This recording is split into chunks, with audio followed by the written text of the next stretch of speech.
Hi friends, ನಾನು ನಿಮ್ಮ Bharat C N ಮಾತಾಡ್ತಾ ಇರುವಂಥದ್ದು.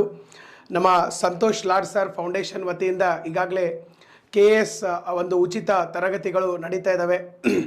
ಫಸ್ಟಿಗೆ ಶುರುವಾದಾಗ ನಾನು ಕೆಲವೊಂದು ತರಗತಿಗಳನ್ನು ತೆಗೆದುಕೊಂಡಿದ್ದೆ, ವರ್ಲ್ಡ್ ಜಿಯೋಗ್ರಫಿಯನ್ನು ಮಾಡಿದ್ದೆ.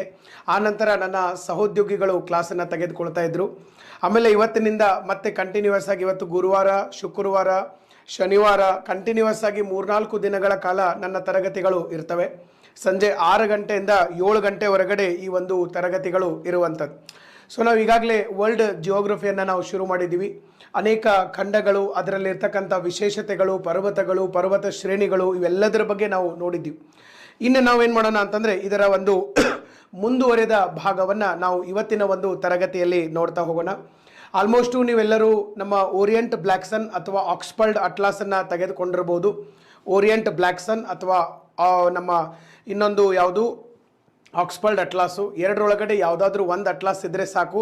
ನೀವೀಗ ಸದ್ಯ ಏನು ಮಾಡಬೇಕಂದ್ರೆ ಆ ಒಂದು ಅಟ್ಲಾಸ್ಗಳನ್ನು ನಿಮ್ಮ ಮುಂದೆ ಇಟ್ಕೋಬೇಕು, ಮತ್ತು ಒಂದು ಹೈಲೈಟರ್ ಇಟ್ಕೋಬೇಕು. ಅದ್ರ ಜೊತೆಗೆ ನಿಮ್ಮ ಒಂದು ನೋಟ್ಸ್ ಇರಬೇಕು. ನಿಮ್ಮ ನೋಟ್ಸು, ಹೈಲೈಟ್ರು, ಆಮೇಲೆ ಅಟ್ಲಾಸ್, ಈ ಮೂರು ಇರಬೇಕು. ನಾನು ಹೇಳ್ಕೊಂತ ಹೋಗ್ತೀನಿ. ಸೊ ಒಂದೊಂದೇ ನಾವು ನೋಡ್ತಾ ಹೋಗೋಣ. ಇವತ್ತಿನ ಒಂದು ತರಗತಿ ಒಳಗಡೆ ನಾವಿಲ್ಲಿ ಮುಖ್ಯವಾಗಿ ಯಾವ ಖಂಡದ ಬಗ್ಗೆ ಚರ್ಚೆ ಮಾಡ್ತಾ ಇದ್ದೀವಿ ಅಂತಂದರೆ, ನಿಮ್ಮೆಲ್ಲರ ಬಹಳ ಫೇವ್ರೆಟ್ ಆದಂತಹ ಒಂದು ಖಂಡ, that is African continent. Africa ಖಂಡದ ಬಗ್ಗೆ ಇವತ್ತು ನಾವು ಚರ್ಚೆಯನ್ನು ಮಾಡ್ತಾ ಹೋಗ್ತಾ ಇದ್ವಿ. ಆಫ್ರಿಕಾ ಖಂಡ ಭಾರತದ ಜೊತೆಗೆ ಬಹಳ ಒಳ್ಳೆಯ ಸಂಬಂಧವನ್ನು ಹೊಂದಿರುವಂಥದ್ದು. ಆಫ್ರಿಕಾದ ಜನರಿಗೂ ಭಾರತೀಯರಿಗೂ ಬಹಳ ಒಳ್ಳೆಯ ನಂಟಿರುವಂಥದ್ದು. ಮಹಾತ್ಮ ಗಾಂಧೀಜಿಯವರು ಭಾರತೀಯರು. ಅವರು ಆಫ್ರಿಕಾಕ್ಕೆ ಹೋಗಿ ಅಲ್ಲಿ ಕರಿಯರ ಒಂದು ಹಕ್ಕಿಗಾಗಿ ಹೋರಾಟವನ್ನು ಮಾಡಿದಂಥವರು, ವರ್ಣಭೇದ ನೀತಿಯ ವಿರುದ್ಧ ಹೋರಾಟವನ್ನು ಮಾಡಿದಂಥವರು.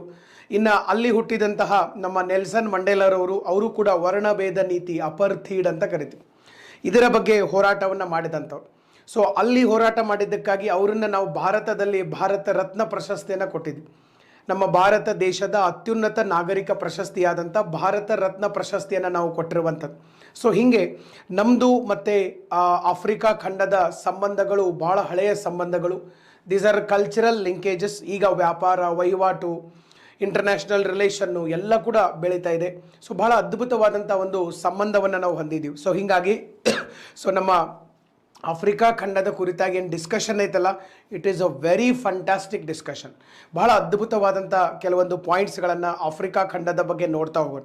ಅಲ್ಲಿರ್ತಕ್ಕಂಥ ಪರ್ವತ ಶ್ರೇಣಿಗಳು, ಅಲ್ಲಿರ್ತಕ್ಕಂಥ ಸರೋವರಗಳು, ಅಲ್ಲಿರ್ತಕ್ಕಂಥ ಮರುಭೂಮಿಗಳು, ಆಮೇಲೆ ಅಲ್ಲಿರ್ತಕ್ಕಂಥ ಪ್ರಮುಖ ಕಾಡುಗಳು, ಜಲಸಂಧಿಗಳು, ಮತ್ತು ಅಲ್ಲಿನ ಕೆಲವು ದೇಶದಲ್ಲಿರ್ತಕ್ಕಂಥ ಜನಾಂಗಗಳು, ವೈಶಿಷ್ಟ್ಯತೆಗಳು, ಆಮೇಲೆ ಮಕರ ಸಂಕ್ರಾಂತಿ ವೃತ್ತ, ಕರ್ಕಾಟಕ ಸಂಕ್ರಾಂತಿ ವೃತ್ತ, ಮತ್ತು ನಮ್ಮ ಸಮಭಾಜಕ ವೃತ್ತ, 3 ವೃತ್ತಗಳು ಹಾಯಿಸಿ ಹೋದಂಥ ಜಗತ್ತಿನ ಏಕೈಕ ಖಂಡ ಇದು. ಇದೊಂದು ಸ್ಪೆಷಾಲಿಟಿ.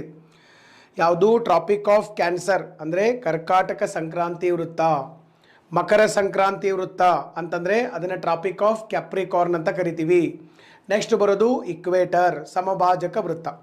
ಈ 3 ವೃತ್ತಗಳ ಜೊತೆಗೆ ಈ 3 ಅಕ್ಷಾಂಶಗಳು, ಈ 3 ಅಕ್ಷಾಂಶಗಳ ಜೊತೆಗೆ ಇನ್ನೊಂದು ರೇಖಾಂಶ ಇದೆ. ಯಾವ ರೇಖಾಂಶ ಇದೆಪ್ಪ ಅಂತಂದರೆ ದಟ್ ಈಸ್ 0 ಡಿಗ್ರಿ ಲಾಂಗಿಟ್ಯೂಡ್.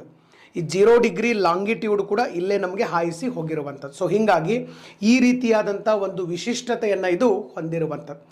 3 ಪ್ರಮುಖ ಅಕ್ಷಾಂಶಗಳು, 1 ಪ್ರಮುಖ ರೇಖಾಂಶ, ಇವೆಲ್ಲ ಹಾಯಿಸಿ ಹೋದಂಥ ಜಗತ್ತಿನ ಏಕೈಕ ಖಂಡ ಅಂತಂದರೆ that is Africa. So let's begin the class with African continent. But ಇದನ್ನು ಹೇಳೋಕ್ಕಿಂತ ಪೂರ್ವದೊಳಗಡೆ ಇಲ್ಲಿ 2 ಪಾಯಿಂಟನ್ನು ಹೇಳಿರ್ತೀನಿ. ಆಫೀಸರ್ಸ್ ಅಡ್ಡಾ, ನಿಮಗೆ ಪ್ರತಿದಿನ ಪ್ರಚಲಿತ ವಿದ್ಯಮಾನಗಳು, ಯೂಟ್ಯೂಬ್ ವಿಡಿಯೋಸು ಇದು ಕೂಡ ಬರ್ತಾ ಇರ್ತದೆ. ಆಫೀಸರ್ಸ್ ಅಡ್ಡಾ ಅಂತಲೇ ಒಂದು ನಮ್ಮ ಟೆಲಿಗ್ರಾಮ್ ಚಾನಲ್ ಕೂಡ ಇರುವಂಥದ್ದು. ಆಲ್ಮೋಸ್ಟ್ ನೀವೆಲ್ಲರೂ ಜಾಯಿನ್ ಆಗಿರ್ಬೋದು. ಆಫೀಸರ್ಸ್ ಅಡ್ಡಾ ಅಂಥೇಳಿ ನೀವು ಸರ್ಚ್ ಮಾಡಿದರೆ ಟೆಲಿಗ್ರಾಮ್ ಆ್ಯಪ್ ಒಳಗಡೆ ನಿಮಗೆ ಸಿಗೋದು. ಅದರದ್ದು ಲಿಂಕ್ ಕೂಡ ಇಲ್ಲಿದೆ. ಆಫೀಸರ್ಸ್ ಅಡ್ಡಾ _1 ಅಂತ ಇದೆ. ಸೊ ಎಲ್ಲ ಸ್ಪರ್ಧಾತ್ಮಕ ಪರೀಕ್ಷೆಗಳಿಗೆ ಸಾಕಷ್ಟು ಮಾಹಿತಿಗಳು ಸಿಕ್ತು. ಇದರೊಳಗಡೆ ಈಗಾಗಲೇ ಸುಮಾರು 91,000 ಜನ ವಿದ್ಯಾರ್ಥಿಗಳಿರೋದ್ರಿಂದ ತಾವು ಕೂಡ ಅದರೊಳಗಡೆ ಪಾಲ್ಗೊಂಡು ಸಾಕಷ್ಟು ಅದರ ಒಂದು ಬೆನಿಫಿಟನ್ನು ತಾವು ತೆಗೆದುಕೊಳ್ಳೋಕ್ಕೆ ಸಾಧ್ಯ ಆಗಿರಬೇಕು. ಇದರ ಜೊತೆಗೆ ನಮ್ಮ ಯೂಟ್ಯೂಬ್ ಚಾನಲ್ ಕೂಡ ಇದೆ. ಇದು ಹೆಸರು ಕೂಡ ಆಫೀಸರ್ಸ್ ಅಡ್ಡಾ ಅಂತಾನೆ, ಆಫೀಸರ್ಸ್ ಅಡ್ಡಾ ಯೂಟ್ಯೂಬ್ ಚಾನಲ್. ಸೊ ಇಲ್ಲಿ ನಾವು ವೆರಿಫೈಡ್ ಚಾನಲ್ ಇದೆ ಯೂಟ್ಯೂಬ್ ಒಳಗಡೆ. ಪ್ರತಿ ದಿವಸ ಇಲ್ಲಿ ಸಾಕಷ್ಟು ವಿಡಿಯೋಗಳು ಬರ್ತಾ ಇರ್ತವೆ. Specially current affairs video. ಒಂದು ದಿವಸ ಬಿಟ್ಟು ಇನ್ನೊಂದು ದಿವಸ ಕರೆಂಟ್ ಅಫೇರ್ಸ್ ವಿಡಿಯೋಗಳು ಬರ್ತವೆ. ಸೊ ಕರೆಂಟ್ ಅಫೇರ್ಸ್ ವಿಡಿಯೋದಿಂದ ನಿಮಗೆ ಸಾಕಷ್ಟು ಮಾಹಿತಿ ಸಿಗ್ತದೆ. ಈ ಕರೆಂಟ್ ಅಫೇರ್ಸ್ ವಿಡಿಯೋಗಳನ್ನು ನಾವು ಅದರದ್ದು PPT ಸ್ಲೈಡ್ಸ್ ಎಲ್ಲ ಒಂದು ತಿಂಗಳ ಮ್ಯಾಗ್ಝಿನ್ನು, ಒಂದು ವರ್ಷದ ಮ್ಯಾಗ್ಝಿನ್ನು, ಅದನ್ನೆಲ್ಲನೂ ನಾವು ಟೆಲಿಗ್ರಾಮಲ್ಲಿ ಹಾಕಿರ್ತೀವಿ. ವಿಡಿಯೋ ಇಲ್ಲಿರ್ತಾವೆ, ನೋಟ್ಸು ಟೆಲಿಗ್ರಾಮ್ ಒಳಗಡೆ ಇರ್ತದೆ. ಇದರೊಳಗಡೆ ಈಗಾಗಲೇ ಸುಮಾರು 1,30,000 ಜನ ವಿದ್ಯಾರ್ಥಿಗಳಿರುವಂಥದ್ದು. ಸೊ ನಮ್ಮ ಕರ್ನಾಟಕದ 1,30,000 ವಿದ್ಯಾರ್ಥಿಗಳು ಇದರ ಒಂದು ಲಾಭವನ್ನು ಪಡ್ಕೊಳ್ತಾ ಇರುವಂಥದ್ದು. ತಾವು ಕೂಡ ಇದರೊಳಗಡೆ ಜಾಯ್ನ್ ಆಗಿ ಅದರ ಒಂದು ಲಾಭವನ್ನು ಪಡ್ಕೋಬೇಕಂಥೇಳಿ ನಾನು ತಮ್ಮಲ್ಲಿ ಕೇಳ್ಕೊತಾ ಇದ್ದೀನಿ. ಇದ್ರ ಜೊತೆಗೆ ಸ್ಟ್ರಾಟಜಿ ವಿಡಿಯೋಗಳಿದು. ಸ್ಟ್ರಾಟಜಿ ಅಂದರೆ ನೀವು ಟೈಮ್ ಟೇಬಲ್ ಯಾವ ರೀತಿ ಮಾಡ್ಕೋಬೇಕು, ಯಾವ ರೀತಿ ಓದಬೇಕು, ಯಾವ ರೀತಿ ನೆನ್ಪಿಟ್ಕೋಬೇಕು, ಯಾವ ರೀತಿ ನಾವು ಫೇಲ್ಯೂರನ್ನು ಎದುರಿಸಬೇಕು, ಯಾವ ರೀತಿ ನಾವು ಕೋಚಿಂಗ್ ಇಲ್ಲದೇನೇ ಹೆಂಗೆ ನಾವು ಪಾಸ್ ಆಗಬೇಕು ಎಕ್ಸಾಮ್ಗಳನ್ನು, ಎಲ್ಲ ವಿಡಿಯೋಗಳು ಇದರೊಳಗಡೆ ಇದಾವೆ. ಅದರ ಒಂದು ಇದನ್ನು ಉಪಯೋಗ ನೀವು ತಗೊಳಕ್ಕೆ ಸಾಧ್ಯ ಆಗಿರ್ಬೇಕು. So let's start with African continent. ಇಲ್ಲಿ ನಾವು ಆಫ್ರಿಕಾ ಖಂಡದ ಬಗ್ಗೆ ನೋಡ್ತಾ ಹೋಗೋಣ. ಮೊದಲಿಗೆ ಹೇಳ್ಬೇಕಂತಂದರೆ ನಿಮ್ಮ ಮ್ಯಾಪ್ ಒಳಗಡೆ ನಿಮ್ಮ ಏನು ಮ್ಯಾಪ್ ಇದೆ, ಈಗ ಓರಿಯೆಂಟ್ ಬ್ಲ್ಯಾಕ್ ಸನ್ ಇರ್ಬೋದು ಅಥವಾ ಅಟ್ಲಾಸ್ ಇರ್ಬೋದು, ಸೊ ಆಕ್ಸ್ಫರ್ಡ್ ಅಟ್ಲಾಸ್ ಇರ್ಬೋದು, ಇವೆರಡೂದ್ರೊಳಗಡೆ ಕೊನೆಯ ಪುಟಗಳಲ್ಲಿ ನಿಮಗೆ ದೇಶಗಳ ಮ್ಯಾಪ್, ದೇಶಗಳ ಫ್ಲ್ಯಾಗ್ ಕೊಟ್ಟಿದ್ದಾರೆ. ಈ ಖಂಡ ಆಫ್ರಿಕಾ ಖಂಡ ಅಂತ ಹಾಕಿ ಅಲ್ಲಿ ಎಲ್ಲ ದೇಶಗಳ ಒಂದು ಫ್ಲ್ಯಾಗನ್ನು ಕೊಟ್ಕೊಂತ ಹೋಗಿದ್ದಾರೆ. ಅಂದರೆ ಆಫ್ರಿಕಾ ಖಂಡದಲ್ಲಿ ಎಷ್ಟು ದೇಶಗಳಿದಾವೆ, ಅದರ ಜನಸಂಖ್ಯೆ ಯಾವುದು, ಅವರ ರಾಷ್ಟ್ರ ಭಾಷೆ ಯಾವುದು, ಇದನ್ನೆಲ್ಲ ಕರೆನ್ಸಿ ಯಾವುದು ಕೊಟ್ಕೊಂತ ಹೋಗಿದ್ದಾರೆ. ಅಲ್ಲಿ ನೀವು ಹೋಗಿ ಆಫ್ರಿಕಾ ಖಂಡವನ್ನು ನೋಡಿದರೆ ನಿಮಗೆ ಟೋಟಲ್ ಆಗಿ 54 ದೇಶಗಳು ಕಂಡು ಬರುವಂಥದ್ದು. ಟೋಟಲ್ ಆಗಿ 54 ದೇಶಗಳು ಕಂಡು ಬರ್ತವೆ. Totally there are 54 countries are located in African continent. 54 ದೇಶಗಳಿದು. ಬಟ್ ಒಂದು ವಿಚಾರ ನೀವು ನೆನ್ಪಿಟ್ಕೋಬೇಕು. ಓಕೆ, ಸೊ ಕೇಳೋಕ್ಕೆ ಭಾಳ ಕುತೂಹಲವಾದಂಥ ಒಂದು ವಿಚಾರ ಏನಪ್ಪ ಅಂತಂದರೆ 54 ದೇಶಗಳು ಸೇರಿಸಿ ಇಡೀ ಆಫ್ರಿಕಾ ಖಂಡ ಆಗಿದೆ. ಇಡೀ ಆಫ್ರಿಕಾ ಖಂಡದ ಜನಸಂಖ್ಯೆ ಎಷ್ಟೈತಪ್ಪ ಅಂತಂದರೆ 130 ಕೋಟಿ ಇದೆ. ಇಡೀ ಆಫ್ರಿಕಾ ಖಂಡದ ಜನಸಂಖ್ಯೆ 130 ಕೋಟಿ ಇದೆ. ಇಡೀ ಆಫ್ರಿಕಾ ಖಂಡದ ಜನಸಂಖ್ಯೆ. ಬಟ್ ಭಾರತ ದೇಶ ಒಂದೇ ದೇಶ ಸರ್, ನಮ್ಮ ಇಂಡಿಯಾ ಭಾರತ ದೇಶ ಒಂದೇ ದೇಶದ ಜನಸಂಖ್ಯೆ ನಮ್ಮದು 136 ಕೋಟಿ ಇರುವಂಥದ್ದು, 136 crore. ನಮ್ಮದು ಒಂದು ದೇಶ, ಅವ್ರದ್ದು 54 ದೇಶಗಳಿರುವಂಥ ಒಂದು ಖಂಡ. ಅಂದರೆ ಭಾರತ ದೇಶದ ಜನಸಂಖ್ಯೆಗಿಂತಲೂ ಇನ್ನೂ 6 ಕೋಟಿ ಕಡಿಮೆ ಇದೆ. ಎದರದು ಜನಸಂಖ್ಯೆ? ಆಫ್ರಿಕಾ ಖಂಡದ ಜನಸಂಖ್ಯೆ 54 ದೇಶಗಳಲ್ಲಿ ಟೋಟಲ್ ಆಗಿ ನಮಗೆ ಇರುವಂಥದ್ದು. ಸೊ ಇದು ಪಾಪ್ಯುಲೇಷನ್ ನಮ್ಮಲ್ಲಿ ಬಹಳಷ್ಟು ಇರೋದಕ್ಕೆ ಇದೊಂದು ಎಕ್ಸಾಂಪಲ್. ಓಕೆ, ಇನ್ನು ನೆಕ್ಸ್ಟು ಆಫ್ರಿಕಾ ಖಂಡ ಅಂದ ತಕ್ಷಣ ಭಾಳ ಜನ ಏನು ಹೇಳ್ತಾರೆ, ಇದು ಹಿಂದುಳಿದ ಖಂಡ, ಕಗ್ಗತ್ತಲೆಯ ಖಂಡ, ಬ್ಲ್ಯಾಕ್ ಕಾಂಟಿನೆಂಟ್, ಈ ಥರ ಎಲ್ಲ ಹೇಳ್ಕೊತ ಹೋಗ್ತಾರೆ. ಬ್ಲ್ಯಾಕ್ ಕಾಂಟಿನೆಂಟ್ ಅಂತ ಹೇಳೋದು, ಕಗ್ಗತ್ತಲೆಯ ಖಂಡ ಅಂತ ಹೇಳೋದು, ಇಂಥವೆಲ್ಲ ಹೇಳ್ಕೊತ ಹೋಗ್ತಾರೆ. ಯಾಕಪ್ಪ ಅಂತಂದರೆ ಈ 54 ದೇಶಗಳಲ್ಲಿ ಬಹುತೇಕ ದೇಶಗಳು ಏನಿದಾವೆ ಅಂತಂದರೆ ಹಿಂದುಳಿದ ದೇಶಗಳು. ಬಹುತೇಕ ದೇಶಗಳು ಸರ್ ಹಿಂದುಳಿದ ದೇಶಗಳಿದಾವೆ. ಕೆಲವು ಅಭಿವೃದ್ಧಿ ಹೊಂದುತ್ತಿರುವ ರಾಷ್ಟ್ರಗಳದಾವೆ ಇದರೊಳಗಡೆ. ಇಲ್ಲದ ಉಗಾಂಡ, ಕೀನ್ಯಾ, ರವಾಂಡ, ತಾಂಜೇನಿಯಾ ಇಂಥವೆಲ್ಲ. ಇದನ್ನು ಬಿಟ್ಟರೆ ಬಹುತೇಕ ದೇಶಗಳು ಹಿಂದುಳಿದ ದೇಶಗಳು, ಸ್ವಲ್ಪ ಅಭಿವೃದ್ಧಿ ಹೊಂದಿದ ದೇಶಗಳು, ಅಭಿವೃದ್ಧಿ ಹೊಂದುತ್ತಿರುವ ದೇಶಗಳು ಇರುವಂಥದ್ದು. ಸೊ ಇಲ್ಲಿ ನಾವು ಒಂದೊಂದೇ ನೋಡ್ಕೊಂಡು ತಗೊಂಡು, ಸೊ ಈಗ ಆಫ್ರಿಕಾ ಅಂದ ತಕ್ಷಣ ನಮಗೆ ಫಸ್ಟಿಗೆ ನೆನಪಿಗೆ ಬರೋದು ಯಾವುದು? ಆಫ್ರಿಕಾ ಅಂದ ತಕ್ಷಣ ನಮಗೆ ಫಸ್ಟಿಗೆ ನೆನಪು ಬರೋದು ಯಾವುದಪ್ಪ ಅಂತಂದರೆ ಮರುಭೂಮಿಗಳು. ಒಂದೊಂದೇ ನಾವು ನೋಡ್ಕೊಂಡು ತಗೊಂಡು ಸರ್. ಮರುಭೂಮಿಗಳು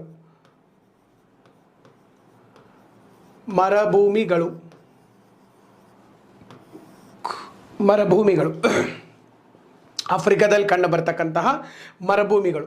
ಈ ಮರುಭೂಮಿಗಳ ಬಗ್ಗೆ ನಾವು ಇಲ್ಲಿ ಸ್ವಲ್ಪ ನೋಡ್ತಾ ಹೋಗುವಂಥದ್ದು. ಇಲ್ಲಿ ನೋಡ್ರಿ ಸರ್, ಆಫ್ರಿಕಾ ಖಂಡದೊಳಗಡೆ ಫಸ್ಟ್ ಮರುಭೂಮಿ ಅಂದ ತಕ್ಷಣ, ಆಫ್ರಿಕಾ ಖಂಡ ಅಲ್ಲ, ಇಡೀ ಜಗತ್ತಿನಾಗ ನಾವು ಮರುಭೂಮಿ ಅಂದರೆ ಫಸ್ಟ್ ನೆನಪಿಗೆ ಬರೋದನ್ನು ಯಾವುದಪ್ಪ ಅಂತಂದರೆ ಸಹರಾ ಮರುಭೂಮಿ, ಸಹರನ್ ಡೆಸರ್ಟ್ ಅಂತ ಕರಿತೀವಿ. ಸಹರಾ ಮರುಭೂಮಿ, ಸಹರಾ ಡೆಸರ್ಟ್. ಓಕೆ, ಸೊ ಇದು ಇಡೀ ಜಗತ್ತಿನ ಅತಿ ದೊಡ್ಡ ಉಷ್ಣ ಮರುಭೂಮಿ, largest hot desert of the world. ಜಗತ್ತಿನ ಅತಿ ದೊಡ್ಡ ಉಷ್ಣ ಮರುಭೂಮಿ ಅಂತಂದರೆ ಸಹರಾ ಮರುಭೂಮಿ. ಸುಮಾರು 12 ದೇಶಗಳಲ್ಲಿ ವಿಸ್ತಾರಗೊಂಡಂತಹ ಮರುಭೂಮಿ ಯಾವುದು? ಸಹರಾ ಮರುಭೂಮಿ. ಜಗತ್ತಿನ ಅತಿ ದೊಡ್ಡ ಉಷ್ಣ ಮರುಭೂಮಿ. ಇನ್ನೊಂದು ನೆನ್ಪಿಟ್ಕೋಬೇಕು, ಮರುಭೂಮಿಗಳಲ್ಲಿ ನಮಗೆ 2 ರೀತಿಯಾದಂಥ ಮರುಭೂಮಿಗಳು ಬರ್ತವೆ. ಒಂದು ಉಷ್ಣ ಮರುಭೂಮಿ, ಇನ್ನೊಂದು ಶೀತ ಮರುಭೂಮಿ. ಉಷ್ಣ ಮರುಭೂಮಿ, ಇನ್ನೊಂದು ಶೀತ ಮರುಭೂಮಿ. ಉಷ್ಣ ಮರುಭೂಮಿ ಒಳಗಡೆ ಇದು ಬರ್ತದೆ. ಬಟ್ ಜಗತ್ತಿನ ಅತಿ ದೊಡ್ಡ ಮರುಭೂಮಿ ಅಂತ ಕೇಳಿದರೆ ಶೀತ ಮರುಭೂಮಿಗಳು ದೊಡ್ಡದು. ಫಸ್ಟ್ ಯಾವ್ದು ಬರ್ತೈತಿ? ಅಂಟಾರ್ಕ್ಟಿಕಾ ಬರ್ತೈತಿ. ಅಂಟಾರ್ಕ್ಟಿಕಾ ಎಲ್ಲಿ ಬರ್ತೈತಿ ಗೊತ್ತೈತಲ್ಲ ನಿಮಗೆ? ಭೂಮಿ ಮೇಲೆ ದಕ್ಷಿಣಾರ್ಧಗೋಳದಲ್ಲಿ, ದಕ್ಷಿಣ ಧ್ರುವದಲ್ಲಿ ಬರುವಂಥದ್ದು. ಓಕೆ, ಸೊ ಮೊದಲು ಅಂಟಾರ್ಕ್ಟಿಕಾ ಬರ್ತದೆ, ಅದಾದಮೇಲೆ ಆರ್ಕ್ಟಿಕ್ ಬರ್ತದೆ. ಮೊದಲು ಅಂಟಾರ್ಕ್ಟಿಕಾ, ಅದಾದಮೇಲೆ ಆರ್ಕ್ಟಿಕ್. ಇವೆರಡು ಶೀತ ಮರುಭೂಮಿಗಳು, ಜಗತ್ತಿನ ಅತಿ ದೊಡ್ಡ ಶೀತ ಮರುಭೂಮಿಗಳು. ಅದಾದಮೇಲೆ ಮುಂದಿನವೆಲ್ಲ ನಮಗೆ ಬರುವಂಥದ್ದು. ಇದನ್ನು ಸ್ವಲ್ಪ ನೀವು ನೆನ್ಪಿಟ್ಕೊಳ್ಳೋಕೆ ಸಾಧ್ಯ ಆಗಿರ್ಬೇಕು. ಇನ್ನು ನೆಕ್ಸ್ಟ್ ಸಹರಾ ಮರುಭೂಮಿ. ಇದಾದ ಮೇಲೆ ನೆಕ್ಸ್ಟ್ ಬರುವಂಥದ್ದು ಯಾವುದು? ನಮೀಬ್ ಮರುಭೂಮಿ. ಇಲ್ಲಿ ನಿಮಗೆ ಸಿಗ್ತಾ ಇದೆ ನಮೀಬ್ ಮರುಭೂಮಿ. ನಿಮ್ಮ ಮ್ಯಾಪ್ ಒಳಗಡೆ ಸ್ವಲ್ಪ ಮಾರ್ಕ್ ಮಾಡ್ತಾ ಹೋಗಿರ್ಬೇಕು. ಎಲ್ಲರ ಕಡೆ ಬಹುಶಃ ಹೈಲೈಟರ್ ಇದೆ ಅಂಥೇಳಿ ನಾನು ಭಾವಿಸಿದ್ದೀನಿ.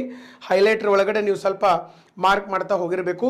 ಯಾವ ಮರುಭೂಮಿ? ನಮೀಬ್ ಮರುಭೂಮಿ. ನಮೀಬ್ ಅಂತ ಕರಿತೀವಿ, ನಮೀಬ್ ಮರುಭೂಮಿ ಅಂಥೇಳಿ ಕರೆಯುವಂಥದ್ದು. ಸೊ ಈ ನಮೀಬ್ ಮರುಭೂಮಿ, ಸೊ ಇಲ್ಲಿ ನಮೀಬ್ ಮರುಭೂಮಿ ನಮೀಬಿಯಾ ದೇಶದಲ್ಲಿ ಇರುವಂಥದ್ದು. ನಮ್ಮ ಇಡೀ ಆಫ್ರಿಕಾ ಖಂಡದ ದಕ್ಷಿಣ ಭಾಗದಲ್ಲಿರ್ತಕ್ಕಂಥ ಒಂದು ದೇಶ. ಯಾವ ದೇಶ? ನಮೀಬಿಯಾ ದೇಶ. ಈ ನಮೀಬಿಯಾ ದೇಶದೊಳಗಡೆ ಈ ಒಂದು ಮರುಭೂಮಿ ಇಲ್ಲಿ ನಮಗೆ ಇರುವಂಥದ್ದು. ಇದು ಒಂದು. ನೆಕ್ಸ್ಟು ಇದಾದಮೇಲೆ ವೆರಿ ವೆರಿ ಇಂಪಾರ್ಟೆಂಟ್ ಡೆಸರ್ಟ್ ಇಲ್ಲಿ ನಮಗೆ ಬರ್ತದೆ. ಕಲಹರಿ ಮರುಭೂಮಿ ಅಂತ ಸಿಗ್ತಾ ಇದೆ. ಕಲಹರಿ ಮರುಭೂಮಿ, ಕಲಹರಿ ಡೆಸರ್ಟ್. ಯಾವ ಮರುಭೂಮಿ ಇದು? ಕಲಹರಿ ಮರುಭೂಮಿ ಅಂಥೇಳಿ ನಾವು ಕರೆಯುವಂಥದ್ದು, ಕಲಹರಿ ಡೆಸರ್ಟ್. ಇಲ್ಲಿ ಸ್ವಲ್ಪ ಕಲಹರಿ ಮರುಭೂಮಿಯನ್ನು ಮಾರ್ಕ್ ಮಾಡಬೇಕು. ಯಾಕಂತಂದರೆ ಸರ್ ಬಹಳ ಇಂಪಾರ್ಟೆಂಟ್ ಆದಂಥ ಡೆಸರ್ಟ್ ಇದು. ಇಡೀ ನಮ್ಮ ಆಫ್ರಿಕಾ ಖಂಡದೊಳಗಡೆ ಅತಿ ದೊಡ್ಡ ಮರುಭೂಮಿ ಅಂತಂದರೆ ಸಹರಾ ಮರುಭೂಮಿ. ಸಹರಾ ಆದ ಕೂಡ ನೆಕ್ಸ್ಟ್ ಎರಡನೇ ಅತಿ ದೊಡ್ಡದನೇ ಯಾವುದು? ಕಲಹರಿ ಮರುಭೂಮಿ. ಸ್ವಲ್ಪ ನೀವು ಅಲ್ಲಿ ನೋಡಬೇಕು. ಈ ಕಲಹರಿ ಮರುಭೂಮಿ ಏನೈತಲ್ಲ, ಇದೇ ಕಲಹರಿ ಮರುಭೂಮಿ ನೀವು ಆ ಕಡೆ ಪೊಲಿಟಿಕಲ್ ಮ್ಯಾಪಲ್ಲಿ ಹೋಗ್ಬೇಕು. ಇದೇ ಕಲಹರಿ ಮರುಭೂಮಿ ಆ ಕಡೆಗೆ ಪೊಲಿಟಿಕಲ್ ಮ್ಯಾಪಲ್ಲಿ ಹೋದರೆ ಎಷ್ಟು ದೇಶಗಳಲ್ಲಿ ವಿಸ್ತಾರಗೊಂಡಿದೆ ಅನ್ನೋದು ಗೊತ್ತಾಗ್ತದೆ. In how many countries the Kalahari desert is located. ಎಷ್ಟು ದೇಶಗಳಲ್ಲಿ ಅದು ವಿಸ್ತಾರಗೊಂಡಿದೆ ಅಂತಂದರೆ 3 ದೇಶಗಳಲ್ಲಿ ವಿಸ್ತಾರಗೊಂಡಿದೆ. ಟೋಟಲ್ ಕಲಹರಿ ಡೆಸರ್ಟ್ ನಮಗೆ 3 ದೇಶಗಳಲ್ಲಿ ವಿಸ್ತಾರಗೊಂಡಿರುವಂತಹ ಒಂದು ಮರುಭೂಮಿ. ಯಾವ್ಯಾವ ದೇಶಗಳು? ನಮೀಬಿಯಾ, ಅಲ್ಲಿ ನೀವು ನೋಡೋಕ್ಕೆ ಸಾಧ್ಯ ಆಗಿರಬೇಕು, ನಮೀಬಿಯಾ. ಆಮೇಲೆ next south Africa, Namibia, south Africa, Namibia, south Africa ನೀವು ನೋಡೋಕ್ಕೆ ಸಾಧ್ಯ ಆಗಿರ್ಬೇಕು. ಕಲಹರಿ ಮರುಭೂಮಿ, ನಮೀಬಿಯಾ, ಸೌತ್ ಆಫ್ರಿಕಾ. ಇನ್ನೊಂದು ದೇಶ ಇದೆ, ದಟ್ ಈಸ್ ಬೋಟ್ಸ್ವಾನಾ ಅಂತ ಒಂದು ದೇಶ ಇದೆ. ಬೋಟ್ಸ್ವಾನಾ, ಸೌತ್ ಆಫ್ರಿಕಾ ಮತ್ತು ನಮೀಬಿಯಾ. ಈ 3 ದೇಶಗಳ ನಡುವೆ, ಈ 3 ದೇಶಗಳ ಗಡಿ ಭಾಗದಲ್ಲಿ ಈ ಒಂದು ಮರುಭೂಮಿ ವಿಸ್ತಾರಗೊಂಡಿರುವಂಥದ್ದು. ಭಾಳ ಸರಿ ಕ್ವಶನ್ ಕೇಳಿದಾನೆ ಇದನ್ನು. KS ಅಲ್ಲೂ ಕ್ವಶನ್ ಕೇಳಿದಾನ, ಆಮೇಲೆ ಒಂದು ಸರಿ PSIದಾಗೂ ಕೇಳಿದಾನ. ಭಾಳ ಸರಿ ಕ್ವಶನ್ ಆಗಿದೆ. Very very important question. Kalahari ಮರುಭೂಮಿ ಟೋಟಲ್ ಆಗಿ ನಮಗೆ 3 ದೇಶಗಳ ನಡುವೆ ವಿಸ್ತಾರಗೊಂಡಿದೆ. ನಮೀಬಿಯಾ, ಕಲಹರಿ ಮತ್ತು ಇನ್ನೊಂದು ಬೋಟ್ಸ್ವಾನಾ. 3 ದೇಶಗಳ ಗಡಿ ಭಾಗದಲ್ಲಿ ಇರ್ತಕ್ಕಂತಹ ಒಂದು ಮರುಭೂಮಿ, ಕಲಹರಿ ಮರುಭೂಮಿ. Okay, very important. ನೆಕ್ಸ್ಟ್ ಇದಾದ ಮೇಲೆ ನೆಕ್ಸ್ಟ್ ಬರುವಂಥ ಮರುಭೂಮಿ ಯಾವುದಪ್ಪ ಅಂತಂದ್ರೆ ನುಬಿಯನ್ ಮರುಭೂಮಿ ಅಂಥೇಳಿ ಕರಿತೀವಿ. ನುಬಿಯನ್ ಮರುಭೂಮಿ, ನುಬಿಯನ್ ಮರುಭೂಮಿ ಅಂತ ಬರ್ತದೆ. ಇದು 4ನೇ ಪ್ರಮುಖ ಮರುಭೂಮಿ ಆಫ್ರಿಕಾ ಖಂಡದ್ದು. ಇದರ ಜೊತೆಗೆ 5ನೇ ಪ್ರಮುಖ ಮರುಭೂಮಿ ಬರುವಂಥದ್ದು ಲಿಬಿಯನ್ ಡೆಸರ್ಟ್. ಸಹರಾ ಡೆಸರ್ಟಿಂದ ಸ್ವಲ್ಪ ಮೇಲ್ಗಡೆಗೆ ಬರ್ತದೆ. ನಮ್ಮ ಲಿಬಿಯನ್ ಮರುಭೂಮಿ ಅಂಥೇಳಿ ಕರಿತೀವಿ ನಾವು. ಲಿಬಿಯನ್ ಮರುಭೂಮಿ, ಲಿಬಿಯಾದ ಮರುಭೂಮಿ ಅಂತ ಕರಿತೀವಿ. ಸೊ ಈ ಲಿಬಿಯನ್ ಮರುಭೂಮಿ ಏನೈತಲ್ಲ, ಲಿಬಿಯನ್ ಮರುಭೂಮಿ ನಮಗೆ ಹೆಚ್ಚು ಕಡಿಮೆ ಸರ್ ಇದು ಲಿಬಿಯಾ ದೇಶದಲ್ಲಿ ಬರುತ್ತೆ. ಲಿಬಿಯಾ ದೇಶ ಗೊತ್ತಿರಬೇಕು. ಲಿಬಿಯಾ ದೇಶ, Gaddafi, Mohammad Gaddafi. Okay, so ಅವ್ರದ್ದು ರಾಜಧಾನಿ ಟ್ರೈಪೋಲಿ. ಸ್ವಲ್ಪ ನ್ಯೂಸ್ನಾಗ ಇರ್ತಾವೆ, ಅವನ್ನ ಸ್ವಲ್ಪ ನೀವು ನೆನ್ಪಿಟ್ಕೊಳ್ಳೋಕೆ ಸಾಧ್ಯ ಆಗಿರ್ಬೇಕು. ಓಕೆ, ಸೊ ಇವೆಲ್ಲ ಬರುವಂಥದ್ದು. ಟೋಟಲಿ ನಮ್ಮ ಆಫ್ರಿಕಾ ಖಂಡದಲ್ಲಿ ಎಷ್ಟು ಮರುಭೂಮಿಗಳಿದ್ದಾವೆ? ಆಫ್ರಿಕಾ ಖಂಡದೊಳಗಡೆ ಟೋಟಲ್ ಆಗಿ ನಮಗೆ 5 ಮರುಭೂಮಿಗಳು ಇರುವಂಥದ್ದು. ಟೋಟಲ್ ಆಗಿ ನಮಗೆ ಆಫ್ರಿಕಾ ಖಂಡದೊಳಗಡೆ 5 ಮರುಭೂಮಿಗಳು ಇರುವಂಥದ್ದು. ಯಾವ್ಯಾವ ಮರುಭೂಮಿಗಳು ನೋಡ್ರಿ? ಸಹರಾ ಮರುಭೂಮಿ, ಎರಡನೇದ್ದು ನಮೀಬ್ ಮರುಭೂಮಿ, ನೆಕ್ಸ್ಟು ಕಲಹರಿ ಮರುಭೂಮಿ, ಆಮೇಲೆ ನೆಕ್ಸ್ಟು ನುಬಿಯನ್ ಮರುಭೂಮಿ, ಆಮೇಲೆ ಲಿಬಿಯನ್ ಮರುಭೂಮಿ. 5 ಮರುಭೂಮಿಗಳು. So please remember this. Okay, very very important, ಭಾಳ ಇಂಪಾರ್ಟೆಂಟ್ ಆಗಿರುವಂಥದ್ದು. ಒಂದು ಕಡೆ ನೀವು ಇದನ್ನು ನೆನಪಿನಲ್ಲಿ ಇಟ್ಕೊಂಡಿರೋಕ್ಕೆ ಸಾಧ್ಯ ಆಗಿರಬೇಕು. ಓಕೆ,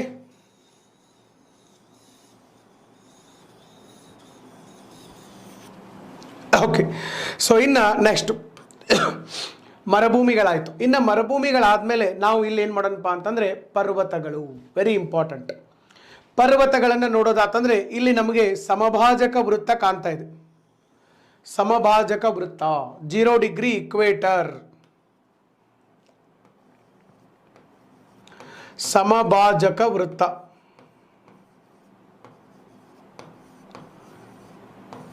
ಸಮಭಾಜಕ ವೃತ್ತ 0 ಡಿಗ್ರಿ ಇಕ್ವೇಟರ್, ಇಕ್ವೇಟರ್ ಅಂತ ಕರಿತೀವಿ. ಇಲ್ಲಿ ನೀವು ನೋಡಕ್ಕೆ ಸಾಧ್ಯ ಆಗಿರಬೇಕು, ಈ ಇಕ್ವೇಟರ್ ಮೇಲೆ ನೀವೇನು ಮಾಡ್ಬೇಕಪ್ಪ ಅಂತಂದ್ರೆ ಒಂದು ಸಾರಿ ಹೈಲೈಟ್ರಲ್ಲೇ ಮಾರ್ಕ್ ಮಾಡಿಬಿಡ್ರಿ. ಹೈಲೈಟ್ರಲ್ಲೇ ಇಕ್ವೇಟರ್ ಮೇಲೆ ಒಂದು ಸರಿ ಹಿಂಗೆ ಮಾರ್ಕ್ ಮಾಡಿಬಿಡ್ರಿ. ಹೈಲೈಟ್ರಲ್ಲೇ ಇಕ್ವೇಟರ್ ಮೇಲೆ ಮಾರ್ಕ್ ಮಾಡಿರಿ. ಇಷ್ಟು ಮಾರ್ಕ್ ಮಾಡಿದ್ರಪ್ಪ ಅಂತಂದ್ರೆ, ಯಾಕಂದ್ರೆ ನಮ್ಮದು ಡಿಸ್ಕಷನ್ ಭಾಳ ಐತಿ, ಸಮಭಾಜಕ ವೃತ್ತದ ಮೇಲೇ ಡಿಸ್ಕಷನ್ ಭಾಳ ಐತಿ. ಈ ಸಮಭಾಜಕ ವೃತ್ತದ ಮೇಲೆ ಒಂದು ಪರ್ವತ ಕಾಣಿಸ್ತಾ ಇದೆ, ಮೌಂಟ್ ಕೀನ್ಯಾ. ಮೌಂಟ್ ಕೀನ್ಯಾ ಅಂತಕ್ಕಂಥ ಒಂದು ಪರ್ವತ ಐತೆ. ಅದಕ್ಕೆ ಹೆಸರು ಯಾಕೆ ಮೌಂಟ್ ಕೀನ್ಯಾ ಇಟ್ಟಾರಪ್ಪ ಅಂತಂದರೆ, ಅದು ಕೀನ್ಯಾ ದೇಶದಲ್ಲೇ ಐತೆ, ಅದಕ್ಕೆ ಮೌಂಟ್ ಕೀನ್ಯಾ ಅಂತಲೇ ಹೆಸರಿಟ್ಟಿದ್ದಾರೆ. ಕೀನ್ಯಾ ಪರ್ವತಕ್ಕೆ ಕೀನ್ಯಾ ಪರ್ವತ ಅಂತ ಕರೆಯೋಕ್ಕೆ ಕಾರಣ ಅದು ಕೀನ್ಯಾ ದೇಶದಲ್ಲಿ ಇರುವಂಥದ್ದು, ಮೌಂಟ್ ಕೀನ್ಯಾ ಅಂಥೇಳಿ ನಾವು ಕರೆಯುವಂಥದ್ದು. ಈಗ ಇಲ್ಲಿ ನೋಡಿ ಸರ್, ಇದು ಮೌಂಟ್ ಕೀನ್ಯಾ, ಇದು ಆಫ್ರಿಕಾ ಖಂಡದ 2ನೇ ಅತಿ ಎತ್ತರದ ಪರ್ವತ. ಆಫ್ರಿಕಾ ಖಂಡದ 2ನೇ ಅತಿ ಎತ್ತರದ ಪರ್ವತ, second highest mountain of African continent. Second highest mountain of African continent Kenya. Next ಇನ್ನೊಂದು ಪರ್ವತ ಇದೆ, ಭಾರಿ ಫೇಮಸ್ ಐತೆ, ನೀವೆಲ್ಲರೂ ನೋಡಿದ್ದೀರಿ ಅದನ್ನು. ಯಾವುದಪ್ಪ ಅಂತಂದ್ರೆ ಕೆಳಗಡೆ ಕಾಣಿಸ್ತಾ ಇದೆ, ಕಿಲಿಮಂಜಾರೋ. ಕಿಲಿಮಂಜಾರೋ, ಮೌಂಟ್ ಕಿಲಿಮಂಜಾರೋ ಭಾಳಷ್ಟು ಸರಿ ಫೇಮಸ್ ಮೌಂಟೇನ್ ಇದೆ, ನ್ಯೂಸ್ನಾಗ ಇರ್ತದೆ. ಮೌಂಟ್ ಕಿಲಿಮಂಜಾರೋ ಇದೇನೈತಲ್ಲ 5895 ಮೀಟರ್ ಹೈಟಲ್ಲಿ ಇರುವಂಥದ್ದು. This is the highest mountain of African continent. Highest ಇದು, this is the highest mountain of African continent. Africa ಖಂಡದ ಅತಿ ಎತ್ತರದ ಪರ್ವತ ಯಾವುದು? ಮೌಂಟ್ ಕಿಲಿಮಂಜಾರೋ. ಕಿಲಿಮಂಜಾರೋ ಪರ್ವತ ಯಾವ ದೇಶದಲ್ಲಿದೆ ನೋಡ್ರಿ? ಕಿಲಿಮಂಜಾರೋ ಪರ್ವತ ಯಾವ ದೇಶದಲ್ಲಿದೆ? ಇಲ್ಲಿ ನಿಮಗೆ ಗೊತ್ತಾಗಂಗಿಲ್ಲ, ಯಾಕಂದರೆ ದಿಸ್ ಇಸ್ ಫಿಸಿಕಲ್ ಮ್ಯಾಪ್. ನೀವು ಪೊಲಿಟಿಕಲ್ ಮ್ಯಾಪಲ್ಲಿ ನೋಡಿದರೆ ಗೊತ್ತಾಗ್ತದೆ. ಪೊಲಿಟಿಕಲ್ ಮ್ಯಾಪ್ ಒಳಗಡೆ ಕಿಲಿಮಂಜಾರೋ ಅಂತಕ್ಕಂಥ ಪರ್ವತ ಯಾವ ದೇಶದಲ್ಲಿದೆ? That is Tanzania. ತಾಂಜೇನಿಯಾ ಅಂತಲೂ ಕರಿಬೋದು ಅಥವಾ ತಾಂಜಾನಿಯಾ ಅಂತಲೂ ಕರಿಬೋದು. ತಾಂಜಾನಿಯಾ ದೇಶದಲ್ಲಿರ್ತಕ್ಕಂಥ ಪರ್ವತ. ಸೊ ಆಫ್ರಿಕಾ ಖಂಡದಲ್ಲಿ ಅತ್ಯಂತ ಪ್ರಮುಖವಾದಂಥ 2 ಪರ್ವತಗಳಿದೆ. ಒಂದು ಕೀನ್ಯಾ ಪರ್ವತ, ಇನ್ನೊಂದು ನಮಗೆ ಬರುವಂಥದ್ದು ಯಾವುದು? ಕಿಲಿಮಂಜಾರೋ ಅಂತಕ್ಕಂಥ ಒಂದು ಪರ್ವತ. ಕೀನ್ಯಾ ಪರ್ವತ ತಾಂಜೇನಿಯಾ ದೇಶದ, ಕೀನ್ಯಾ ದೇಶದಲ್ಲಿದೆ. ಕಿಲಿಮಂಜಾರೋ ಪರ್ವತ ತಾಂಜೇನಿಯಾ ಅಥವಾ ತಾಂಜಾನಿಯಾ ದೇಶದಲ್ಲಿ ಇರುವಂಥದ್ದು. ಓಕೆ, ಇನ್ನು ನೆಕ್ಸ್ಟು ಸರ್, ಇದಾದಮೇಲೆ ಇನ್ನು ನೆಕ್ಸ್ಟ್ ನಮಗಿಲ್ಲಿ ಇನ್ನೂ ಒಂದು ಬರ್ತದೆ. ನೀವು ಮತ್ತೆ ಸಮಭಾಜಕ ವೃತ್ತದ ಮೇಲೇ ಬರಬೇಕು. ಸಮಭಾಜಕ ವೃತ್ತದ ಮೇಲೇ ಬರಬೇಕು. ಸಮಭಾಜಕ ವೃತ್ತದಲ್ಲಿ ಸರ್ ನಿಮಗೆ ಇನ್ನೊಂದು ಪಾಯಿಂಟ್ ಕಾಣಿಸ್ತದೆ. ಸಮಭಾಜಕ ವೃತ್ತದಲ್ಲಿ ನಿಮಗೆ ಯಾವ ಪಾಯಿಂಟ್ ಕಾಣಿಸ್ತೈತಪ್ಪ ಅಂತಂದರೆ, ವಿಕ್ಟೋರಿಯಾ ಅಂತಕ್ಕಂಥ ಒಂದು ಸರೋವರ ಕಾಣಿಸ್ತಾ ಇದೆ. ವಿಕ್ಟೋರಿಯಾ ಇಲ್ಲಿ ಬರೀತೀನಿ ನೋಡ್ರಿ, ವಿಕ್ಟೋರಿಯಾ ಸರೋವರ.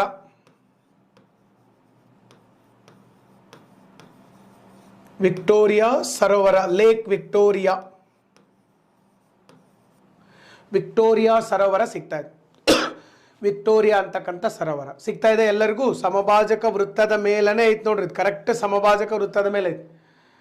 ಸಮಭಾಜಕ ವೃತ್ತ ವಿಕ್ಟೋರಿಯಾ ಸರೋವರದ ಮೇಲೆ ಹಾಯ್ದು ಹೋದಂಥದ್ದು. ವಿಕ್ಟೋರಿಯಾ ಸರೋವರ ಸಮಭಾಜಕ ವೃತ್ತದ ಮೇಲೆ ಹಾಯ್ದು ಹೋದಂಥದ್ದು. ಇನ್ನೊಂದು ನಿಮಗಿಲ್ಲಿ ನಾನು ಹೇಳಬೇಕಪ್ಪ ಅಂತಂದರೆ, ಈ ವಿಕ್ಟೋರಿಯಾ ಅಂತಕ್ಕಂಥ ಸರೋವರ ಏನೈತಲ್ಲ, ಇದು ಆಫ್ರಿಕಾ ಖಂಡದ ಅತಿ ದೊಡ್ಡ ಸರೋವರ. ಲಾರ್ಜೆಸ್ಟ್ ಲೇಕ್ ಇದು,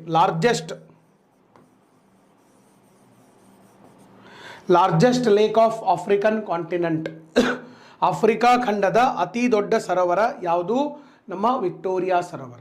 ಇದನ್ನು ಕೇಳಬಹುದು ನಾಳೆ ಕ್ವಶನ್. ಒಂದು ಸರಿ ಇದನ್ನು UPSC ಒಳಗಡೆ ಕ್ವಶನ್ ಕೇಳಿದಾನೆ, IAS ಎಕ್ಸಾಮ್ ಒಳಗಡೆ. ನಾಳೆ KS ಅಲ್ಲೂ ಕೇಳಬಹುದು.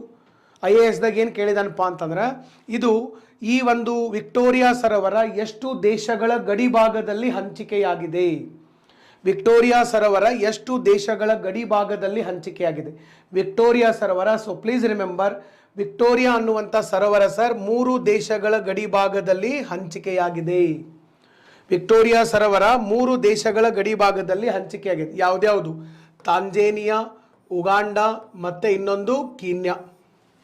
ತಾಂಜೇನಿಯಾ, ಉಗಾಂಡ ಮತ್ತು ಕೀನ್ಯಾ 3 ದೇಶಗಳ ಗಡಿ ಭಾಗ. ಇಲ್ಲಿ ನೀವು ನೋಡ್ಬೋದು, ಈ 3 ದೇಶಗಳು ನಿಮಗೆ ಕಂಡು ಬರುವಂಥದ್ದು. So lake Victoria is spreads between 3 countries called as Tanzania, Uganda and Kenya. Kenya, Tanzania ಮತ್ತು ಉಗಾಂಡಾಗಳ ನಡುವೆ ಹಂಚಿಕೆಯಾದಂತಹ ಸರೋವರ ಹಾಗೂ ಇಡೀ ಆಫ್ರಿಕಾ ಖಂಡದ ಅತಿ ದೊಡ್ಡ ಸರೋವರ ಯಾವುದು? ಕೀನ್ಯಾ ವಿಕ್ಟೋರಿಯಾ ಸರೋವರ, ಲೇಕ್ ವಿಕ್ಟೋರಿಯಾ ಅಂತೇಳಿ ಕರಿತೀವಿ. ಓಕೆ, ಇವೆರಡೂ ಸರೋವರಗಳು.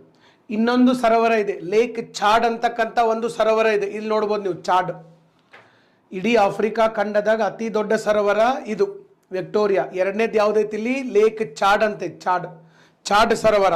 ಮತ್ತು ಎಲ್ಲೈತೆ ಸರ್ ಇದು ಚಾಡ್ ಸರೋವರ? ಸರ್ ಎಲ್ಲಿದೆ ಇದು ಚಾಡ್ ಸರೋವರ? ಇಲ್ಲಿ ನಿಮಗೆ ಕಂಡು ಬರ್ತದೆ. ಈ ಚಾಡ್ ಅನ್ನುವಂಥ ಸರೋವರ ಇಲ್ಲಿ ನಡುವೆ ಕಂಡು ಬರ್ತದೆ. ಯಾವ್ಯಾವ ದೇಶಗಳ ನಡುವೆ ಐತಿ ಇಲ್ಲಿ ನೋಡ್ರಿ. ಚಾಡ್ ಅಂತಕ್ಕಂಥದ್ದು ಒಂದು ದೇಶ, ಒಂದನೇದ್ದು. ಎರಡನೇದ್ದು ನೈಗರ್ ಅನ್ನುವಂಥದ್ದು ಒಂದು ದೇಶ. ಎರಡನೇದು ಯಾವುದು ದೇಶ ಇದೆ ಇಲ್ಲಿ? ಸೊ ನೈಗರ್ ಅನ್ನುವಂಥದ್ದು ಒಂದು ದೇಶ ಇದೆ. ಸೊ ಒಂದು ನೈಗರ್ ಅನ್ನುವಂಥ ದೇಶ ಇದೆ, ಚಾಡ್ ಅನ್ನುವಂಥ ದೇಶ ಇದೆ, ಅದರ ಜೊತೆಗೆ ನೈಜೀರಿಯಾ ದೇಶ ಇದೆ. ಆಮೇಲೆ ಇನ್ನೊಂದು ದೇಶ ಬರ್ತೈತಿ, ದಟ್ ಈಸ್ ಕ್ಯಾಮರೂನ್ ಅಂತಕ್ಕಂಥ ದೇಶ. ಈ 4 ದೇಶಗಳ ನಡುವೆ ಈ ಒಂದು ಸರೋವರ ಇರುವಂಥದ್ದು. ಯಾವುದು? ಚಾಡ್ ಸರೋವರ.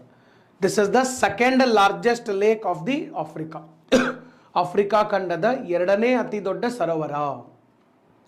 ಆಫ್ರಿಕಾ ಖಂಡದ ಎರಡನೇ ಅತಿ ದೊಡ್ಡ ಸರೋವರ ಯಾವುದಪ್ಪ ಅಂತಂದರೆ ಚಾಡ್ ಸರೋವರ. ಮೊದಲನೇ ಅತಿ ದೊಡ್ಡ ಸರೋವರ ಯಾವುದಪ್ಪ ಅಂತಂದ್ರೆ ದಟ್ ಈಸ್ ಲೇಕ್ ವಿಕ್ಟೋರಿಯಾ. ಇಲ್ಲಿ ನೋಡ್ರಿ ನೀವು, ಲೇಕ್ ವಿಕ್ಟೋರಿಯಾ ನಿಮಗೆ ಇಲ್ಲಿ ಭಾರಿ ಕ್ಲಿಯರ್ ಆಗಿ ನಾನು ಇನ್ನೊಮ್ಮೆ ತೋರಿಸ್ಬೋದು ಯಾವ್ಯಾವ ದೇಶಗಳ ನಡುವೆ ಹಂಚಿಕೆ ಆಗೈತೆ ಅಂತ ಹೇಳಿ. ಸೊ ಇಲ್ಲಿ ಯಾವ ರೀತಿ ಹಂಚಿಕೆ ಆಗೈತಿ. ಓಕೆ, ಸೊ ಇಲ್ಲಿ ನೀವು ನೋಡಿದರೆ ಬರೋಬ್ಬರಿ ಗೊತ್ತಾಗ್ತದೆ.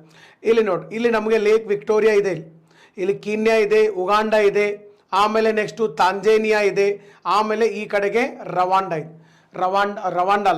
ಉಗಾಂಡ, ಕೀನ್ಯಾ ಮತ್ತು ತಾಂಜೇನಿಯಾ ಈ 3 ದೇಶಗಳ ಗಡಿ ಭಾಗದಲ್ಲಿ ಹಂಚಿಕೆಯಾದಂತಹ ಒಂದು ಸರೋವರ that is lake Victoria. Okay, ಇನ್ನು ನೆಕ್ಸ್ಟ್ ಇಲ್ಲಿ ನಾವು ಇನ್ನೊಂದು ಪಾಯಿಂಟನ್ನು ಸರ್ ಇಲ್ಲಿ ನಾವು ನೋಡೋದಾತಂದರೆ ಇಲ್ಲಿ ನೋಡ್ರಿ, ಈಗ ನಾವು ನಮ್ಮ ಸರೋವರಗಳನ್ನು ನೋಡಿದ್ವಿ. ವಿಕ್ಟೋರಿಯಾ ಸರೋವರ ಒಂದು ನೋಡಿದ್ವಿ, ಆಮೇಲೆ ಇನ್ನೊಂದು ಚಾಡ್ ಅಂತಕ್ಕಂಥ ಇನ್ನೊಂದು ಸರೋವರವನ್ನು ನೋಡಿದ್ವಿ. ಇನ್ನು ನೆಕ್ಸ್ಟ್ ನಾವು ಏನು ಮಾಡೋಣ ಅಂತಂದರೆ ಮತ್ತೇನೇನದಾವೆ ಸರ್, ಮತ್ತೇನೇನು ವಿಶೇಷತೆಗಳು ನಮ್ಮ ಆಫ್ರಿಕಾ ಖಂಡದಲ್ಲಿ ಇರುವಂಥದ್ದು. ಮತ್ತೆ ನಾವು ನೋಡಬೇಕಪ್ಪ ಅಂತಂದರೆ ನದಿಗಳನ್ನು ನೋಡಬೇಕು. ಓಕೆ, ನದಿಗಳು ಭಾಳ ಇಂಪಾರ್ಟೆಂಟ್ ಆದಂತಹ ಪ್ರಮುಖವಾದಂತಹ ಜಿಯೋಗ್ರಫಿಕಲ್ ಫೀಚರ್. ಎಲ್ಲಿದ್ದಾವೆ ಇವು? ಆಫ್ರಿಕಾ ಖಂಡದಲ್ಲಿದ್ದಾವೆ. ಆಫ್ರಿಕಾ ಖಂಡದಲ್ಲಿ ನೀವು ನದಿಗಳನ್ನು ನೋಡಬೇಕಾದ್ರೆ ಫಸ್ಟ್ ನದಿನೇ ನಮಗೆ ಬರೋದು ಯಾವುದಪ್ಪ ಅಂತಂದರೆ ನೈಲ್ ನದಿ. ಇಡೀ ಜಗತ್ತಿನಾಗ ನದಿ ಅಂದ ಕೂಡ ನಮಗೆ ಫಸ್ಟಿಗೆ ನೆನಪು ಬರೋದನ್ನೇ ಯಾವುದಪ್ಪ ಅಂತಂದ್ರೆ ನೈಲ್ ನದಿ. ಈ ನೈಲ್ ನದಿ ಏನೈತಲ್ಲ, ಜಗತ್ತಿನ ಅತ್ಯಂತ ಉದ್ದವಾದ ನದಿ. ವರ್ಲ್ಡ್ಸ್ ಲಾಂಗೆಸ್ಟ್ ರಿವರ್, ಜಗತ್ತಿನ ಅತಿ ಉದ್ದವಾದ ನದಿ ನೈಲ್ ನದಿ. ಈಗ ನಮ್ಮ ಭಾರತದ ಪ್ರಮುಖ ನದಿ ಗಂಗಾ ನದಿ ಇದೆ, ಅತಿ ಉದ್ದವಾದ ನದಿನೂ ಗಂಗಾ ನದಿ ಇದೆ. ಈ ಗಂಗಾ ನದಿ ಹುಟ್ಟೋದು ಯಾವ ಥರ? ಒಂದು ಕಡೆ ಅಲಕ್ನಂದ, ಇನ್ನೊಂದು ಕಡೆ ಭಾಗೀರಥಿ ಬರ್ತದೆ. ಅಲಕ್ನಂದ ಪ್ಲಸ್ ಭಾಗೀರಥಿ ಸೇರಿಕೊಂಡು ಗಂಗಾ ನದಿ ಆಗ್ತದೆ. ಅದೇ ರೀತಿಯಾಗಿ ನೈಲ್ ನದಿ ಹುಟ್ಟಕ್ಕೂ 2 ನದಿಗಳ ಕಾರಣ ಅದಾವೆ. ಯಾವ್ಯಾವ ನದಿಗಳು ನೋಡ್ರಿ, ಇಲ್ಲಿ ನೈಲ್ ನದಿ ಹುಟ್ಟತೈತಿ. ಈ ನೈಲ್ ನದಿ ಹುಟ್ಟಬೇಕಾದ್ರೆ 2 ನದಿಗಳು ಇದಕ್ಕೆ ಬಂದು ಸೇರ್ತಾವೆ ಸರ್. ಒಂದು ವೈಟ್ ನೈಲ್ ಅಂತ ಕರಿತೀವಿ, ವೈಟ್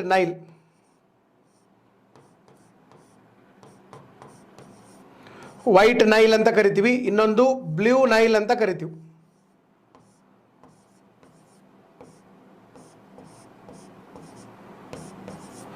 ಒಂದು ವೈಟ್ ನೈಲ್ ಅಂತ ಕರಿತೀವಿ, ಇನ್ನೊಂದನ್ನು ಬ್ಲೂ ನೈಲ್ ಅಂತ ಹೇಳಿ ಕರಿತೀವಿ ನಾವು. ಈ ವೈಟ್ ನೈಲ್ ಅನ್ನುವಂಥ ಒಂದು ಸರೋವರ, ಬ್ಲೂ ನೈಲ್ ಅನ್ನುವಂಥದ್ದು ಒಂದು ಸರೋವರದಿಂದ ನದಿಗಳು ಹುಡ್ತವೆ. ಇವೆರಡೂ ನದಿಗಳು ಸೇರಿಕೊಂಡು ಮುಖ್ಯವಾದಂತಹ ನೈಲ್ ನದಿ ನಿರ್ಮಾಣ ಆಗುವಂಥದ್ದು. ಈಗ ವೈಟ್ ನೈಲ್ ಎಲ್ಲಿಂದ ಹುಟ್ಟುತ್ತದೆ? ಈ ವೈಟ್ ನೈಲ್ ಏನೈತಲ್ಲ, ಇದು ವಿಕ್ಟೋರಿಯಾ ಸರೋವರದಿಂದ ಹುಟ್ಟೋದು. ಆಗಲೇ ನಾನು ನಿಮಗೆ ಹೇಳಿದ್ದೆ, ವಿಕ್ಟೋರಿಯಾ ಸರೋವರ ಎಲ್ಲಿದೆ? ಅದು ಆಫ್ರಿಕಾ ಖಂಡದಲ್ಲಿ ಸಮಭಾಜಕ ವೃತ್ತದ ಮೇಲಿದೆ. ಸಮಭಾಜಕ ವೃತ್ತದ ಮೇಲೆ ವಿಕ್ಟೋರಿಯಾ ಲೇಕ್ ಇದೆ. ಈ ವಿಕ್ಟೋರಿಯಾ ಲೇಕ್ದಿಂದ ಯಾವ ನದಿ ಹುಡ್ತದೆ? ವೈಟ್ ನೈಲ್ ಅನ್ನುವಂಥ ನದಿ ಹುಡ್ತದೆ. ಇದು ವಿಕ್ಟೋರಿಯಾ ಸರೋವರದಿಂದ. ಇಲ್ಲಿ ಬರೀತೀನಿ ನೋಡ್ರಿ, ಬರ್ಕೊಂಡಿರಿ ಒಂದು ಕಡೆಗೆ,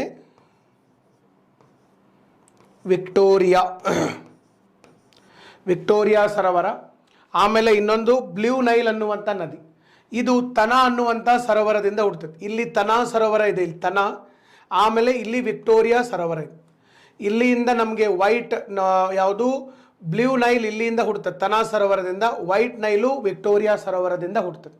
ಇಲ್ಲಿ ನೋಡ್ರಿ ಸರ್, ಬ್ಲೂ ನೈಲ್ ಎಲ್ಲಿಂದ ಹುಡ್ತದಪ್ಪ ಅಂತಂದರೆ ತನಾ ಅನ್ನುವಂತಹ ಸರೋವರದಿಂದ ಹುಟ್ಟುವಂಥದ್ದು. ತನಾ ಅನ್ನುವಂತಹ ಒಂದು ಸರೋವರ, ತನಾ ಸರೋವರದಿಂದ ಬ್ಲೂ ನೈಲ್ ಹುಟ್ಟುತ್ತದೆ, ವೈಟ್ ನೈಲ್ ವಿಕ್ಟೋರಿಯಾ ಸರೋವರದಿಂದ ಇದು ಹುಟ್ಟುವಂಥದ್ದು. ಸೊ ನೈಲ್ ನದಿ ಇಲ್ಲಿ ನಮಗೆ ಮುಖ್ಯವಾಗಿ ಬರ್ತದೆ.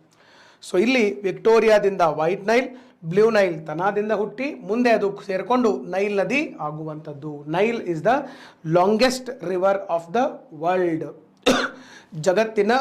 ಜಗತ್ತಿನ ಅತಿ ಉದ್ದವಾದಂತಹ ಒಂದು ನದಿ ಸರ್, ಜಗತ್ತಿನ ಅತಿ ಉದ್ದವಾದಂತಹ ಒಂದು ನದಿ. ಓಕೆ, ನೆಕ್ಸ್ಟ್ ಇಲ್ಲಿ ನೋಡ್ರಿ, ಜಗತ್ತಿನ ಅತಿ ಉದ್ದವಾದಂತಹ ನದಿ ಆಯಿತು.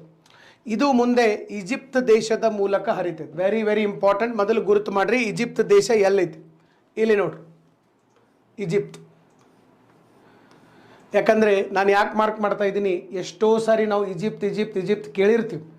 ಆಫ್ರಿಕಾದಾಗ ಐತಂತೂ ಕೆಲವು ಜನರಿಗೆ ಗೊತ್ತಿರ್ತೈತೆ, ಬಟ್ 99% ಜನರಿಗೆ ಅದು ಎಲ್ಲೈತನ್ನ ಗೊತ್ತಿರೋದಿಲ್ಲ. ಸೊ ಅದಕ್ಕಾಗಿ ಈಜಿಪ್ಟ್ ದೇಶ ಇಲ್ಲಿ ಬರ್ತೈತೆ. ಯಾವ ಏರಿಯಾ ಭಾರಿ ಇಂಪಾರ್ಟೆಂಟ್ ಏರಿಯಾ ಅದು, ಇದು ರೆಡ್ ಸಿ ಬರ್ತೈತೆ. ಇಲ್ಲಿ ನೋಡ್ರಿ ಬರ್ದಾರ, ಇಲ್ಲಿ ರೆಡ್ ಸಿ,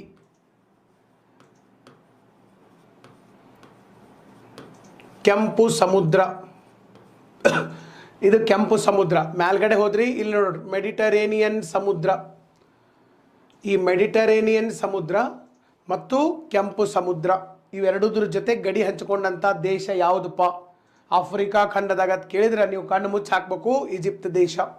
ಬರ್ಬೋದು, ಇಂಥ ಕ್ವಶನ್ನು ಬರ್ಬೋದು. ಈಗೆಲ್ಲ ಹೊಸ ಟೈಪ್ ಕ್ವಶನ್ಗಳನ್ನು ಕೇಳ್ತಾ ಇದ್ದಾರೆ. ಸೊ ಮೆಡಿಟರೇನಿಯನ್ ಸಮುದ್ರ ಮತ್ತು ಕೆಂಪು ಸಮುದ್ರದ ಜೊತೆಗೆ ಗಡಿ ಹಂಚಿಕೊಂಡಂತಹ ದೇಶ ಯಾವುದು? ಯಾವ ದೇಶವನ್ನು ಬರಿತೀರಿ ನೀವಲ್ಲಿ? ಈಜಿಪ್ಟ್ ದೇಶವನ್ನು ಬರಿತೀರಿ. ಈಜಿಪ್ಟ್ನ ರಾಜಧಾನಿ ಖೈರೋ. ಇಲ್ಲೇ ನೋಡಿ CAIRO, ಕೈರೋ. CAIRO, ಕೈರೋ ಈಜಿಪ್ಟದ ರಾಜಧಾನಿ. ಈಗ ಮೆಡಿಟರೇನಿಯನ್ ಮತ್ತು ಕೆಂಪು ಸಮುದ್ರ ಅಂದ ಕೂಡ ನಮಗೊಂದು ನೆನಪಿಗೆ ಬಂತು. ಏನು? ಮೆಡಿಟರೇನಿಯನ್ ಮತ್ತು ಕೆಂಪು ಸಮುದ್ರ, ರೆಡ್ ಸಿ ಮತ್ತು ಮೆಡಿಟರೇನಿಯನ್ ಸಮುದ್ರವನ್ನು ಸೇರಿಸಬೇಕಾಗಿತ್ತು. ಸೇರ್ಸೋಕ್ಕೆ ಒಂದು ಕಾಲುವೆಯನ್ನು ಮಾಡಿದರು. ಒಂದು ಕೆನಾಲನ್ನು ಮಾಡಿದರು. ಯಾವ ಕೆನಾಲ್ ಅದು? ಎಲ್ಲರಿಗೂ ಈಗ ನೆನಪು ಬಂದೈತೆ. ಯಾವುದಪ್ಪ? ನಮ್ಮ ಸುವೇಜ್ ಕೆನಾಲ್ ಇಲ್ಲಿ ಸಿಗ್ತಾ ಇದೆ. ಇದು ಮೆಡಿಟರೇನಿಯನ್ ಸಮುದ್ರ ಇದು. ಓಕೆ, ಸೊ ಇದು ಮೆಡಿಟರೇನಿಯನ್ ಸಮುದ್ರ ಇಲ್ಲಿದೆ ಅಲ್ಲ ಸರ್, ಇದು ಮೆಡಿಟರೇನಿಯನ್ ಸಮುದ್ರ. ಓಕೆ, ಸೊ ಇನ್ನು ಕೆಳಗಡೆ ನಮಗೆ ರೆಡ್ ಸಿ ಬರ್ತದೆ, ಕೆಂಪು ಸಮುದ್ರ. ಇವನ್ನೆರಡನ್ನೂ ಸೇರ್ಸಾಕ ಇಲ್ಲಿ ಏನು ಮಾಡಿರಪ್ಪ ಅಂತಂದ್ರೆ ಒಂದು ಕೆನಾಲನ್ನು ಮಾಡಿದರು. ಈ ಕೆನಾಲನ್ನೇ ನಾವು ಏನಂತ ಕರಿತೀವಿ? ಸುವೇಜ್ ಕೆನಾಲ್ ಅಂತ ಕರಿತೀವಿ. ಸುವೇಜ್ ಕೆನಾಲ್ ಅಂತೇಳಿ ನಾವು ಕರೆಯುವಂಥದ್ದು, ಸುವೇಜ್ ಕೆನಾಲ್.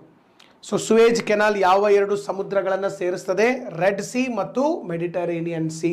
ಇದು ನಿಮಗೆ ಗೊತ್ತಿರಕ್ಕೆ ಸಾಧ್ಯ ಇರಬೇಕು. ಓಕೆ, ನೆಕ್ಸ್ಟ್ ಇಲ್ಲಿ ನೋಡ್ರಿ, ಈಗ ಈಜಿಪ್ಟ್ ದೇಶದ ಬಗ್ಗೆ ನಾವು ನೋಡಿದ್ವಿ. ಯಾಕೆ ನಾನು ನಿಮಗೆ ಇದನ್ನೆಲ್ಲ ಹೇಳಿದೆ? ಈಜಿಪ್ಟ್ ಬಗ್ಗೆ ನಮಗೆ ಗೊತ್ತಿರಬೇಕು ಯಾವಾಗಿದ್ರು. ಈಜಿಪ್ಟ್ ದೇಶದ ಮುಖಾಂತರ ಹರಿತೈತಿ ನದಿ. ಇಲ್ಲಿ ನೋಡ್ರಿ, ಇಲ್ಲಿಂದ ನಮಗೆ ವೈಟ್ ನೈಲ್ ಬರ್ತದೆ, ಇಲ್ಲಿಂದ ನಮಗೆ ಬ್ಲೂ ನೈಲ್ ಬರ್ತದೆ, ಇನ್ನೊಂದು ನದಿ ಬರ್ತೈತಿ ಇದಕ್ಕೆ. ಈಗ ಹೆಂಗೆ ಗಂಗಾ ನದಿಗೆ ಅಲಕ್ನಂದ ಭಾಗೀರಥಿ ಬಂದು ಮುಂದೆ ಮತ್ತೆ ಯಮುನಾನು ಬಂದು ಸೇರ್ತೈತಲ್ಲ, ಹಂಗೆ ಯಮುನಾ ನದಿ ಜಾಗದಾಗ ಇಲ್ಲಿ ಯಾವುದೈತಿ? ಅಟಬಾರ ಅಂತಂದೈತಿ. ಅಟ್ಬಾರ ನದಿ ಅಂತ ಐತಿ. ಅದು ಕೂಡ important river of Africa and important tributary of Nile ನದಿಯ ಪ್ರಮುಖ ಉಪನದಿ. ಇವು ಬಂದು ಸೇರ್ತವೆ. ಇದೆಲ್ಲ ಆಗಿ ನೈಲ್ ನದಿಯಾಗಿ ಈಜಿಪ್ಟ್ ದೇಶದ ಮೂಲಕ ಹಾಯ್ದು ಹೋಗ್ತದೆ. ಈಜಿಪ್ಟು ಪಕ್ಕಾ ಬರಡು ಭೂಮಿ. ಈಜಿಪ್ತಕ್ಕೆ ಒಟ್ಟ ದೇವರು ಮಳೆ ಕೊಟ್ಟಿಲ್ಲ. ದೇವರು ಒಟ್ಟ ಮಳೆ ಆಗಂಗಿಲ್ಲ. ದೇವ್ರು ಅಂತಂದರೆ ನಿಸರ್ಗ, ಒಟ್ಟ ಮಳೆ ಆಗೋದಿಲ್ಲ. ಆದರೂ ಕೂಡ ಅಲ್ಲಿ ನೀರಿದೆ. ಹೆಂಗೆ? ಈ ಒಂದು ನದಿ ಐತಂತೆ. ಈ ನದಿ ಇದ್ದಿದ್ದಕ್ಕೇ ಅಲ್ಲಿ ನಾಗರಿಕತೆಗಳು ಉಗಮಗೊಂಡಿದ್ದಾವೆ. Egypt is a gift of Nile ಅಂತ ಕರೀತಾರೆ. ನೈಲ್ ನದಿಯ ವರಪ್ರಸಾದ. ಯಾಕಂದರೆ ಒಂದು ವೇಳೆ ನೈಲಲ್ಲಿ ಇರಲಿಲ್ಲ ಅಂದರೆ ಈಜಿಪ್ಟ್ ದೇಶದ ಈಜಿಪ್ತಿಯನ್ ಸಿವಿಲೈಸೇಷನ್ ಬರ್ತಿರ್ಲಿಲ್ಲ. ಅಷ್ಟು ಇಂಪಾರ್ಟೆಂಟ್ ಇರುವಂಥದ್ದು. ಓಕೆ, ಸೊ ಈಗ ಇಲ್ಲಿ ನೋಡಿ, ಈಗ ಈಜಿಪ್ಟ್ ದೇಶದೊಳಗಡೆ ಮರುಭೂಮಿ ಐತೆ ಸರ್, ನುಬಿಯನ್ ಮರುಭೂಮಿ ಐತಿ. ಮರುಭೂಮಿ ಒಳಗೆ ನಾವು ನೋಡಿದಂಗೆ ಭಾರತ ದೇಶ ಇರ್ಬೋದು ಅಥವಾ ಬೇರೆ ಯಾವುದೇ ದೇಶ ಇರ್ಬೋದು, ಭೂಮಿಯ ಮೇಲೆ ಯಾವುದೇ ದೇಶದಲ್ಲಿ ಒಂದು ಮರುಭೂಮಿ ಒಳಗಡೆ ಒಂದು ನದಿ ಹೋಯ್ತಪ್ಪ ಅಂತಂದರೆ ಹೆಚ್ಚಾಗಿ ಅದು ವಾಪಸ್ ಬರುವುದಿಲ್ಲ. ನದಿ ಅಲ್ಲೇ ಆರಿ ಹೋಗ್ಬಿಡ್ತೈತಿ. ಅಲ್ಲಿರ್ತಕ್ಕಂಥ ಹವಾಮಾನ, ತಾಪಮಾನಕ್ಕೆ ನೀರು ಕಾಯ್ದು ಆವಿಯಾಗಿ ಹೋಗ್ಬಿಡ್ತೈತಿ. ನದಿ ಮರುಭೂಮಿಯನ್ನು ದಾಟಿ ಸಕ್ಸಸ್ಫುಲ್ಲಾಗಿ ಹೊರಗಡೆ ಬರುವುದಿಲ್ಲ.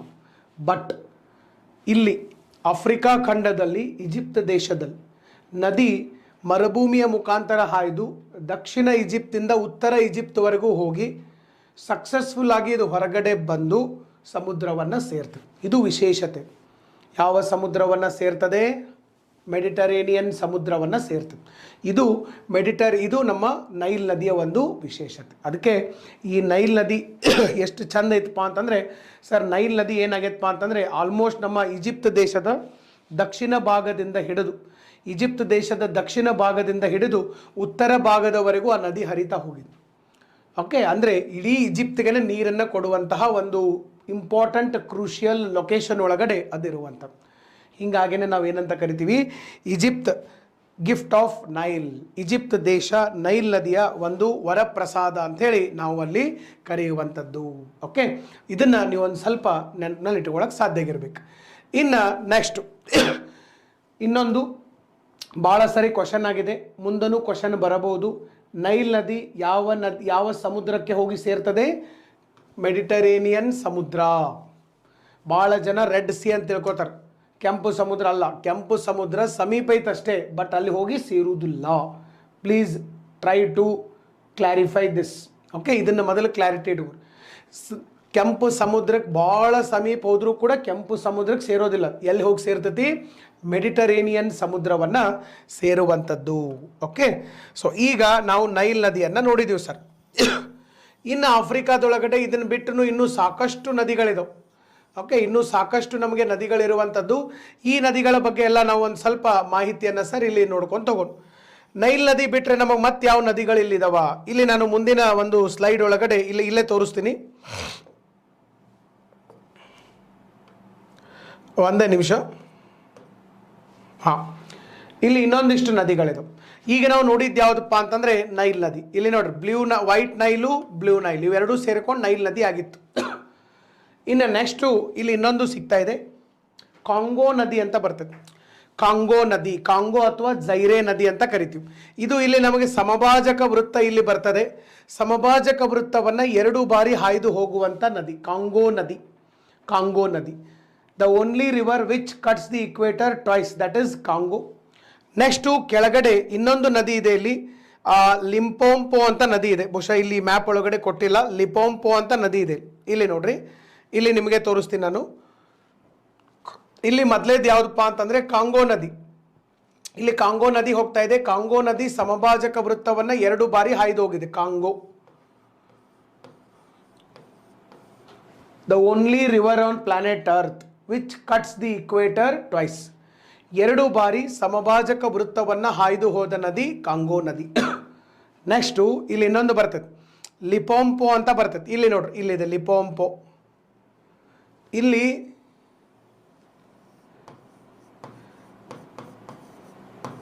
23.5 ಡಿಗ್ರಿ ದಕ್ಷಿಣ, ಟ್ರಾಪಿಕ್ ಆಫ್ ಕ್ಯಾಪ್ರಿಕಾರ್ನ್. ಈ ಟ್ರಾಪಿಕ್ ಆಫ್ ಕ್ಯಾಪ್ರಿಕಾರ್ನ್ ಇದು ಇಕ್ವೇಟರ್ನ 2 ಸರಿ ಪಾಸ್ ಆಗೈತೆ. ಇಕ್ವೇಟರ್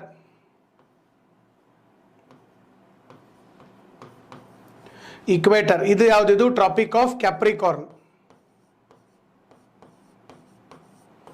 ಇದು ಟ್ರಾಪಿಕ್ ಆಫ್ ಕ್ಯಾಪ್ರಿಕಾರ್ನ್. ಇದು ಕ್ಯಾಪ್ರಿಕಾರ್ನ್ ಇದೆ, ಇಲ್ಲಿ ಇಕ್ವೇಟರ್ ಇದೆ. ಸೊ ಹೀಗಾಗಿ ಇಲ್ಲಿ ಇದು ಲಿಂಪೋಂಪೋ ಅನ್ನುವಂತಹ ನದಿ. ಲಿಂಪೋಂಪೋ ಅನ್ನುವಂಥ ನದಿ ಮಕರ ಸಂಕ್ರಾಂತಿ ವೃತ್ತವನ್ನು 2 ಬಾರಿ ಹಾಯ್ದು ಹೋದಂತಹ ಒಂದು ನದಿ. 2 ಬಾರಿ ಸಮಭಾಜಕ ವೃತ್ತ 2 ಬಾರಿ ಹಾಯ್ದು ಹೋದಂಥದ್ದು ಕಾಂಗೋ. ಮಕರ ಸಂಕ್ರಾಂತಿ ವೃತ್ತವನ್ನು 2 ಬಾರಿ ಹಾಯ್ದು ಹೋದಂಥದ್ದು ಯಾವುದಿದೆ ನಮಗೆ? ಲಿಂಪೋಂಪೋ. ನೆನ್ಪಿಟ್ಕೊಡ್ರಿ, ಕೇಳಬಹುದು. ನೆಕ್ಸ್ಟ್ ಇಲ್ಲಿ ಇನ್ನೊಂದು ನದಿ ಬರ್ತದೆ. ಯಾವುದಪ್ಪ ಅಂತಂದರೆ ನೆಕ್ಸ್ಟ್ ಬರುವಂಥದ್ದು ದಟ್ ಈಸ್ ಜಾಂಬೇಜಿ ನದಿ. ಜಾಂಬೇಜಿ ಇಲ್ಲಿ ಬರಿತೀನಿ ನೋಡ್ರಿ.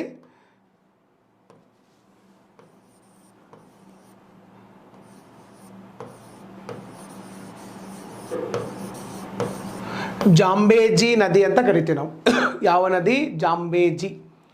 ಸೊ ಈ ಜಾಂಬೇಜಿ ನದಿದು ಏನು ವಿಶೇಷತೆ ಐತಿ ಅಂತ ನಾನು ಕೇಳಿದರೆ, ಸರ್ ಜಾಂಬೇಜಿ ಅನ್ನುವಂತಹ ಒಂದು ನದಿ ಏನಿದೆ ಅಲ್ಲ, ಜಾಂಬೇಜಿ ನದಿ, ಈ ಜಾಂಬೇಜಿ ನದಿ 2 ದೇಶಗಳ ಗಡಿ ಭಾಗದಲ್ಲಿ ಹಾಯ್ದೋಗಿದೆ.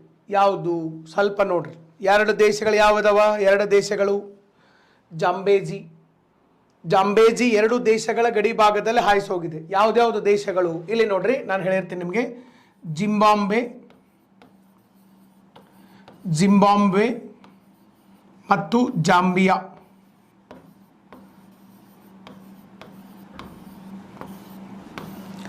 ಓಕೆ, ಜಿಂಬಾಬ್ವೆ ಮತ್ತು ಇನ್ನೊಂದು ಯಾವುದಿದೆ, ಜಾಂಬಿಯಾ. ಎರಡು ದೇಶಗಳ ಗಡಿ ಭಾಗದಲ್ಲಿ ಹಾಯ್ದು ಹೋದಂತಹ ಒಂದು ನದಿ ಜಾಂಬೇಜಿ ನದಿ, ಜಿಂಬಾಬ್ವೆ ಮತ್ತು ಜಾಂಬಿಯಾ. ನೀವು ಅಲ್ಲೇ ಮ್ಯಾಪ್ನಾಗ ನೋಡಕ್ಕೆ ಸಾಧ್ಯ ಆಗಿರಬೇಕು. ಜಾಂಬೇಜಿ ನದಿ ಎರಡು ದೇಶಗಳ ಗಡಿ ಭಾಗದಲ್ಲಿ ಹಾಯ್ದು ಹೋಗುವುದರ ಜೊತೆಗೆ ಇದು ಇನ್ನೊಂದು ವಿಶೇಷತೆ ಏನಿದೆಪ್ಪ ಅಂತಂದರೆ, ಜಾಂಬೇಜಿ ನದಿ ಒಂದು ಜಲಪಾತವನ್ನು ಸೃಷ್ಟಿ ಮಾಡಿದೆ. ಇದು ಜಗತ್ತಿನ ಅತಿ ದೊಡ್ಡ ಜಲಪಾತ. ಇದೆ. ಯಾವ ಜಲಪಾತ ಇದೆ? ವಿಕ್ಟೋರಿಯಾ ಜಲಪಾತ. So please remember this, Victoria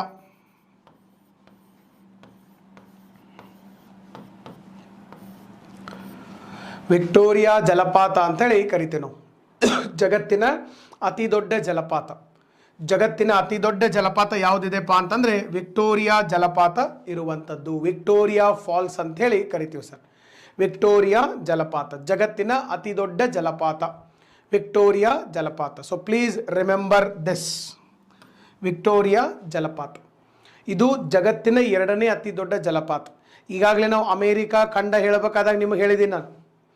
America ಖಂಡ ಹೇಳಬೇಕಾದಾಗ ಏನು ಹೇಳಿದ್ದೀನಿ? ಜಗತ್ತಿನ ಅತಿ ದೊಡ್ಡ ಜಲಪಾತ ಯಾವುದಿದೆ? ನಯಾಗರ ಇದೆ. ಫಸ್ಟ್ ನಯಾಗರ ಇದೆ, ಎರಡನೇದು ಯಾವುದಿದೆ? ವಿಕ್ಟೋರಿಯಾ ಜಲಪಾತ ಇರುವಂಥದ್ದು. ಫಸ್ಟ್ ನಯಾಗರು, ಆಮೇಲೆ ವಿಕ್ಟೋರಿಯಾ ಜಲಪಾತ ಇರುವಂಥದ್ದು. ಓಕೆ, ನೆಕ್ಸ್ಟ್ ಇನ್ನು ಯಾವ್ದು ಬರ್ತತಿ ಇಲ್ಲಿ ನೋಡಿ. ಆರೆಂಜ್ ನದಿ ಇಲ್ಲಿ ದಕ್ಷಿಣ ಭಾಗದಲ್ಲಿರುವಂಥದ್ದು. ಇದು ಎರಡು ದೇಶಗಳ ಗಡಿ ಭಾಗದಲ್ಲಿ ಹೋಗಿದೆ. ಓಕೆ, ಸೊ ಇಲ್ಲಿ ನಮೀಬಿಯಾ ಮತ್ತು ಸೌತ್ ಆಫ್ರಿಕಾ ದೇಶಗಳ ಗಡಿ ಭಾಗದಲ್ಲಿ ಇದು ಹಾಯಿಸಿ ಹೋದಂಥದ್ದು. ನಮೀಬಿಯಾ ಇದೆ.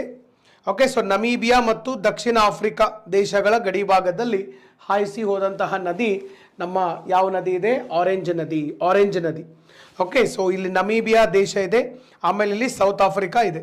ನಮೀಬಿಯಾ ಮತ್ತು ಸೌತ್ ಆಫ್ರಿಕಾ ದೇಶಗಳ ಗಡಿ ಭಾಗದಲ್ಲಿ ಹಾಯ್ದು ಹೋದಂಥ ನದಿ that is okay. So orange ನದಿ. ನೆಕ್ಸ್ಟ್ ಬರುವಂಥದ್ದು ಯಾವುದು ಸರ್? ಇಲ್ಲಿ ನೋಡ್ರಿ, ಇನ್ನು ನೆಕ್ಸ್ಟು ಕೆಲವೊಂದು ನದಿಗಳಿದಾವೆ, ಬಟ್ ಅವು ಅಂಥ ಇಂಪಾರ್ಟೆಂಟ್ ಇಲ್ಲ. ಆಫ್ರಿಕಾದಾಗ ಸಿಕ್ಕಾಪಟ್ಟೆ ನದಿಗಳಿದಾವೆ, ಬಟ್ ಎಲ್ಲ ನದಿಗಳು ನಮಗೆ ಇಂಪಾರ್ಟೆಂಟ್ ಇರೋದಿಲ್ಲ. ಕೆಲವು ನದಿಗಳು ಮಾತ್ರ ನಮಗೆ ಇಂಪಾರ್ಟೆಂಟ್ ಆಗಿ ಇರುವಂಥದ್ದು. ಇನ್ನು ನೆಕ್ಸ್ಟ್ ಸರ್ ಇಲ್ಲಿ ನೋಡ್ರಿ, ಒಂದು ಹೇಳಬೇಕಪ್ಪ ಅಂತಂದರೆ ಆಫ್ರಿಕಾ ಖಂಡದೊಳಗಡೆ 1 ಮಿನಿಟ್,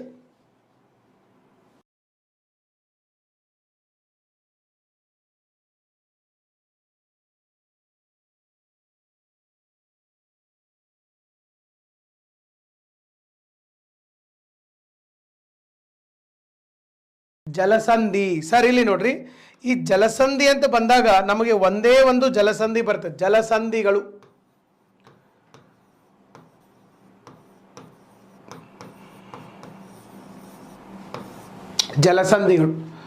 ಯಾವುದು ಸರ್? ಜಲಸಂಧಿ ಯಾವುದಪ್ಪ ಅಂತಂದ್ರೆ ಇಲ್ಲಿ ಮ್ಯಾಲ ಬರ್ತೈತೆ ನೋಡಿ. ಇಲ್ಲಿ ಮ್ಯಾಲ ಯುರೋಪ್ ಖಂಡ ಬರ್ತೈತಿ. ಯುರೋಪ್ ಖಂಡ ಬರುವಂಥದ್ದು. ಯುರೋಪ್ ಖಂಡ ಮೇಲ್ಗಡೆ ಇದೆ, ಕೆಳಗಡೆ ಆಫ್ರಿಕಾ ಖಂಡ ಇದೆ. ಸೊ ಯುರೋಪ್ ಮತ್ತು ಆಫ್ರಿಕಾ ಖಂಡಗಳ ನಡುವೆ ಇರ್ತಕ್ಕಂಥ ಜಲಸಂಧಿ ಯಾವ ಜಲಸಂಧಿ? Strait of Gibraltar. ನೀವು ಜಿಬ್ರಾಲ್ಟರ್ ಅಂತಲೂ ಕರಿಬಹುದು.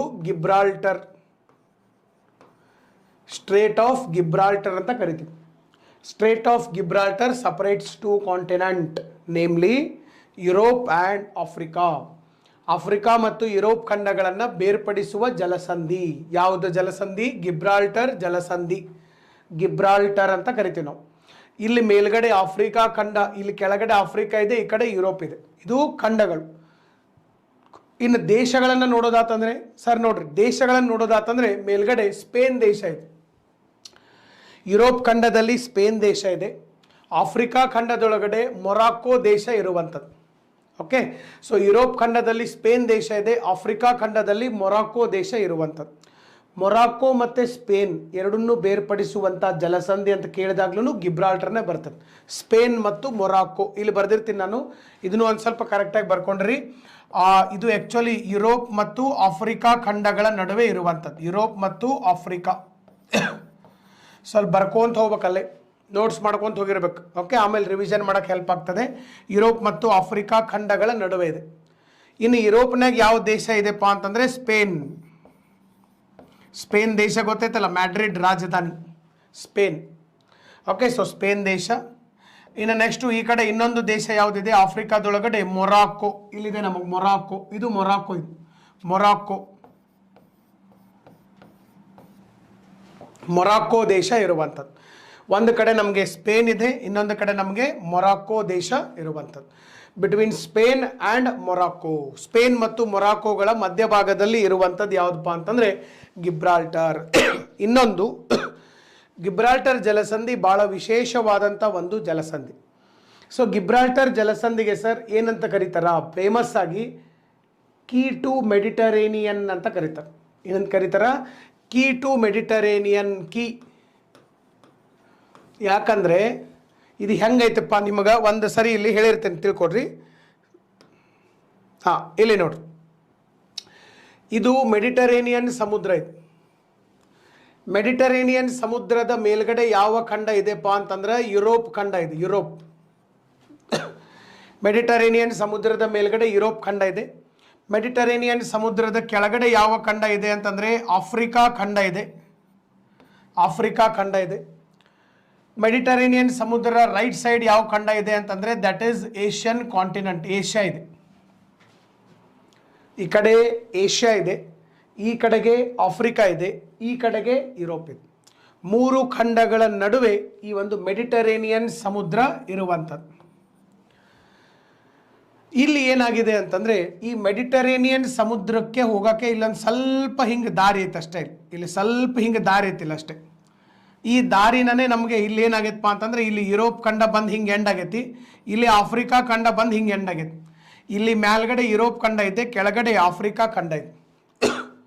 ಸೊ ಯುರೋಪು ಆಫ್ರಿಕಾ ನಡು ಒಂದು ಸ್ವಲ್ಪ ದಾರಿ ಐತೆ, ಮತ್ತು ಇಲ್ಲಿ ಸ್ವಲ್ಪ ದಾರಿ ಇದೆ. ಬೇರೆ ಕಲರ್ಲೇ ನಾನು ನಿಮಗೆ ಗುರುತಿಸ್ತೀನಿ, ಇಲ್ಲಿ ಗೊತ್ತಾಗ್ತದೆ. ಇಲ್ಲೇನೈತಲ್ಲ ಇದಿಷ್ಟು ದಾರಿ ಐತಿ, ಇಷ್ಟೇ ದಾರಿ ಐತಿ. ಇಷ್ಟು ದಾರಿ ಒಳಗಡೆ ನೀವು ಹೋಗ್ಬೇಕು, ಯಾಕಂದರೆ ಮ್ಯಾಲೆ ಯುರೋಪ್ ಇದೆ, ಕೆಳಗಡೆ ಆಫ್ರಿಕಾ ಇದೆ. ಇಷ್ಟು ದಾರಿ ಒಳಗಡೆ ನೀವು ಹೋದ್ರೇ ನಿಮಗೆ ಮೆಡಿಟರೇನಿಯನ್ ಸಮುದ್ರ ಸಿಗ್ತದೆ. ಮೆಡಿಟರೇನಿಯನ್ ಸಮುದ್ರದ ಭಾಳ ದೇಶಗಳು ಗಡಿ ಹಂಚಿಕೊಂಡಿದ್ದಾವೆ. ಯುರೋಪ್ ಖಂಡದೊಳಗಡೆ ಇಟಲಿ ಇರ್ಬೋದು, ಗ್ರೀಸ್ ಇರ್ಬೋದು, ಸಾಕಷ್ಟು ದೇಶಗಳಿದ್ದಾವೆ. ಮತ್ತು ನಮ್ಮ ಆಫ್ರಿಕಾದಲ್ಲೂ ಭಾಳ ದೇಶಗಳಿದೆ. ಆಫ್ರಿಕಾದಲ್ಲಿ ಇಲ್ಲೇ ನೀವು ನೋಡಿದ್ದೀರಿ ಸರ್, ಇಲ್ಲಿ ನೋಡ್ರಿ, ನೀವು ನೋಡಿರ್ಬೋದು, ಈಜಿಪ್ಟ್ ಇದೆ, ಲಿಬಿಯಾ ಇದೆ, ಟ್ಯುನೀಷಿಯಾ ಇದೆ, ಅಲ್ಜೀರಿಯಾ ಇದೆ, ಮೊರಾಕೋ ಇದೆ, ವೆಸ್ಟರ್ನ್ ಸಹರಾ ಇದೆ. ಇವೆಲ್ಲ ದೇಶಗಳು, ಇವೆಲ್ಲ ಆಫ್ರಿಕಾದ ದೇಶಗಳು. ಯಾರ ಜೊತೆ ಗಡಿ ಹಂಚಿಕೊಂಡಿದ್ದಾರ? ಮೆಡಿಟರೇನಿಯನ್ ಸಮುದ್ರದ ಜೊತೆಗೆ ಗಡಿಯನ್ನು ಹಂಚಿಕೊಂಡಿರುವಂಥದ್ದು. ಮೆಡಿಟರೇನಿಯನ್ ಸಮುದ್ರದ ಜೊತೆಗೆ ಸರ್ ಇವರೆಲ್ಲ ಗಡಿಯನ್ನು ಹಂಚಿಕೊಂಡಿರುವಂಥದ್ದು. ಓಕೆ, ಸೊ ಈಗ ಇಲ್ಲಿ ನೋಡಿರಿ ಸರ್, ಯುರೋಪ್ ಇದೆ, ಆಫ್ರಿಕಾ ಇದೆ, ಏಷ್ಯಾ ಇದೆ. ಸೊ ಹೀಗಾಗಿ ಈ ಮೆಡಿಟರೇನಿಯನ್ ಸಮುದ್ರದ ಒಳಗಡೆ ಬರಬೇಕಪ್ಪ ಅಂತಂದ್ರೆ ನಿಮಗೆ ಈ ದಾರಿ ಕುಲ್ಲ ಇರಬೇಕು. ಈ ದಾರಿ ಕುಲ್ಲ ಇದ್ರಟ್ಟ ನೀವು ಮೆಡಿಟರೇನಿಯನ್ ಸಮುದ್ರಕ್ಕೆ ಬರಕ್ಕೆ ಸಾಧ್ಯ ಸರ್, ಇಲ್ಲಾಂದ್ರೆ ಮೆಡಿಟರೇನಿಯನ್ ಬರಕ್ಕೆ ಬರೋದಿಲ್ಲ. ಅದಕ್ಕೆ ಇದನ್ನ ಏನಂತ ಕರೀತಾರ? ಕೀ ಟು ಮೆಡಿಟರೇನಿಯನ್ ಸಿ ಅಂತೇಳಿ ಕರೀತಾರ. ಮೆಡಿಟರೇನಿಯನ್ ಸಿ ಹೆಬ್ಬಾಗಿಲ್ ಅಂತಿತ್ತು. ಇದನ್ನೇನಾದರೂ ನಾವು ಬಂದ್ ಮಾಡಿಬಿಟ್ಟಿವಿ, ಈ ಒಂದು ಜಲಸಂಧಿಯನ್ನು ಅಥವಾ ನಮ್ಮ ಗಿಬ್ರಾಲ್ಟರ್ ಜಲಸಂಧಿಯನ್ನು ಬಂದ್ ಮಾಡಿದೀವಿ ಅಂದರೆ we cannot access into the Mediterranean sea, ಒಳಗಡೆ ಹೋಗೋಕ್ಕೆ ಬರೋದಿಲ್ಲ. ಅದಕ್ಕಾಗಿ ಇದನ್ನು ಕೀ ಟು ಮೆಡಿಟರೇನಿಯನ್ ಸಿ ಅಂಥೇಳಿ ಇದನ್ನು ನಾವು ಕರೆಯುವಂಥದ್ದು, key to Mediterranean sea. So ಯಾವ್ಯಾವ ದೇಶಗಳ ನಡುವೆ ಇತ್ತಪ್ಪ ಅಂತಂದರೆ ಇದು ಯುರೋಪ್ ಖಂಡದಲ್ಲಿ ಸ್ಪೇನ್ ಇದೆ, ಆಫ್ರಿಕಾ ಖಂಡದೊಳಗಡೆ ಮೊರಾಕೋ ದೇಶ ಇಲ್ಲಿ ನಮಗೆ ಬರುವಂಥದ್ದು. ಇದನ್ನು ಒಂದು ಸ್ವಲ್ಪ ನೀವು ನೆನಪಿನಲ್ಲಿ ಇಟ್ಕೊಂಡಿರೋಕ್ಕೆ ಸಾಧ್ಯ ಆಗಿರಬೇಕು. ಇನ್ನು ನೆಕ್ಸ್ಟ್ ಆಫ್ರಿಕಾ ಖಂಡದೊಳಗಡೆ ಇನ್ನೊಂದು ವಿಶೇಷತೆ ಬಂತು. ಯಾವುದಪ್ಪ? ಇಲ್ಲಿ ನೋಡ್ರಿ, ಇಲ್ಲಿ ಒಂದು ಇದು ಮೊನ್ನೆ 2021 PSI ಎಕ್ಸಾಮ್ ಒಳಗಡೆ ಕೇಳಿದ್ದಾರೆ. PSI 2021 545 ಪೋಸ್ಟ್ ಒಳಗಡೆ ಸರ್ ಈ ಕ್ವಶನ್ ಬಂದಿದೆ. ಹಾರ್ನ್ ಆಫ್ ಆಫ್ರಿಕಾ ಅಂದರೆ ಏನಂತ ಬಂದಿತ್ತು. ಹಾರ್ನ್ ಆಫ್ ಆಫ್ರಿಕಾ,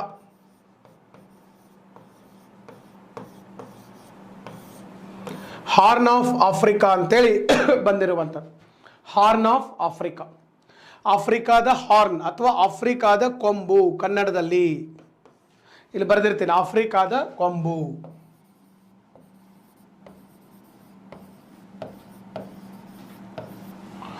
ಆಫ್ರಿಕಾದ ಕೊಂಬು ಯಾವುದನ್ನು ಕರಿತೀವಿ? ಈ ಪಾರ್ಟ್ ಏನೈತಲ್ಲ ಇದನ್ನ ಆಫ್ರಿಕಾದ ಕೊಂಬು ಅಂತ ಹೇಳಿ ಕರಿತೀವಿ ನಾವು. ಆಫ್ರಿಕಾದ ಕೊಂಬು ಯಾರ್ಯಾರು ಬರ್ತಾರೆ ಇಲ್ಲಿ ನೋಡ್ರಿ. ಆಫ್ರಿಕಾದ ಕೊಂಬು ಅಂದ್ರೆ ಯಾರ್ಯಾರು ಬರ್ತಾರೆ? 4 ದೇಶಗಳು ಬರ್ತವೆ. 4 ದೇಶಗಳನ್ನು ಸೇರಿಸಿ ಆಫ್ರಿಕಾದ ಕೊಂಬು ಅಂತ ಹೇಳಿ ಕರೆಯುವಂಥದ್ದು. 4 ದೇಶಗಳನ್ನು ಸೇರಿಸಿ ಆಫ್ರಿಕಾದ ಕೊಂಬು ಅಂತ ಕರಿತೀವಿ. ಯಾರ್ಯಾರು? ಫಸ್ಟ್ ಒನ್ ಎರಿಟ್ರಿಯಾ, ಬರ್ಕೋಬೇಕು ಇದನ್ನೆಲ್ಲರೂ. ಎರಿಟ್ರಿಯಾ. ನೆಕ್ಸ್ಟು ಎರಡನೇದ್ದು ಇಥಿಯೋಪಿಯಾ.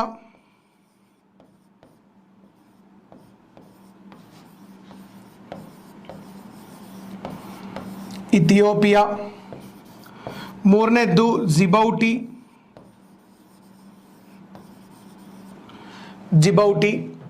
ನಾಲ್ಕನೇದು ಬರೋದು ಯಾವುದಪ್ಪ ಅಂತಂದ್ರೆ ಸೋಮಾಲಿಯಾ.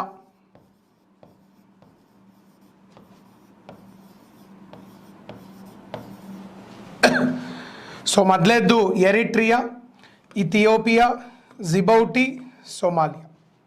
ಇವೆಲ್ಲೆಲ್ಲಿ ಬರ್ತಾವೆ ನಾನು ಹೇಳಿರ್ತೀನಿ. ಓಕೆ, ಸೊ ಸ್ವಲ್ಪ ಬರ್ಕೊಡ್ರಿ ನೀವು, ಹೇಳ್ತೀನಿ ನಾನು. 4 ದೇಶಗಳು ಮೊನ್ನೆ ಎಕ್ಸಾಮ್ಲೆ ಕ್ವಶನ್ ಬಂದೈತಿ. It is very very important, very important. So ಇಲ್ಲಿ ನಾವು ನೋಡೋದಾತಂದ್ರೆ ನೋಡ್ರಿ ಸರ್, ದೇಶಗಳು ಎಲ್ಲೆಲ್ಲಿ ಬರ್ತಾವ ಇಲ್ಲಿ ನೋಡ್ರಿ. ಮೊದಲೇದ್ದು ಎರಿಟ್ರಿಯಾ, ಇಲ್ಲಿ ಒಂದೇದು ಬಂತು, ಒಂದೇದ್ದು ಎರಿಟ್ರಿಯಾ. ನೆಕ್ಸ್ಟು ಡಿಜಿಬೌಟಿ ಅಂತ ಇದೆ, ಜಿಬೌಟಿ, ಇದು ಎರಡನೇದ್ದು. ಎರಡನೇದು ಈ PSI ಅನ್ನೋದನ್ನು ತೆಗೆದುಬಿಡು ಅಂತಡ್ರಿ, ಒಂದು ನಿಮಿಷ.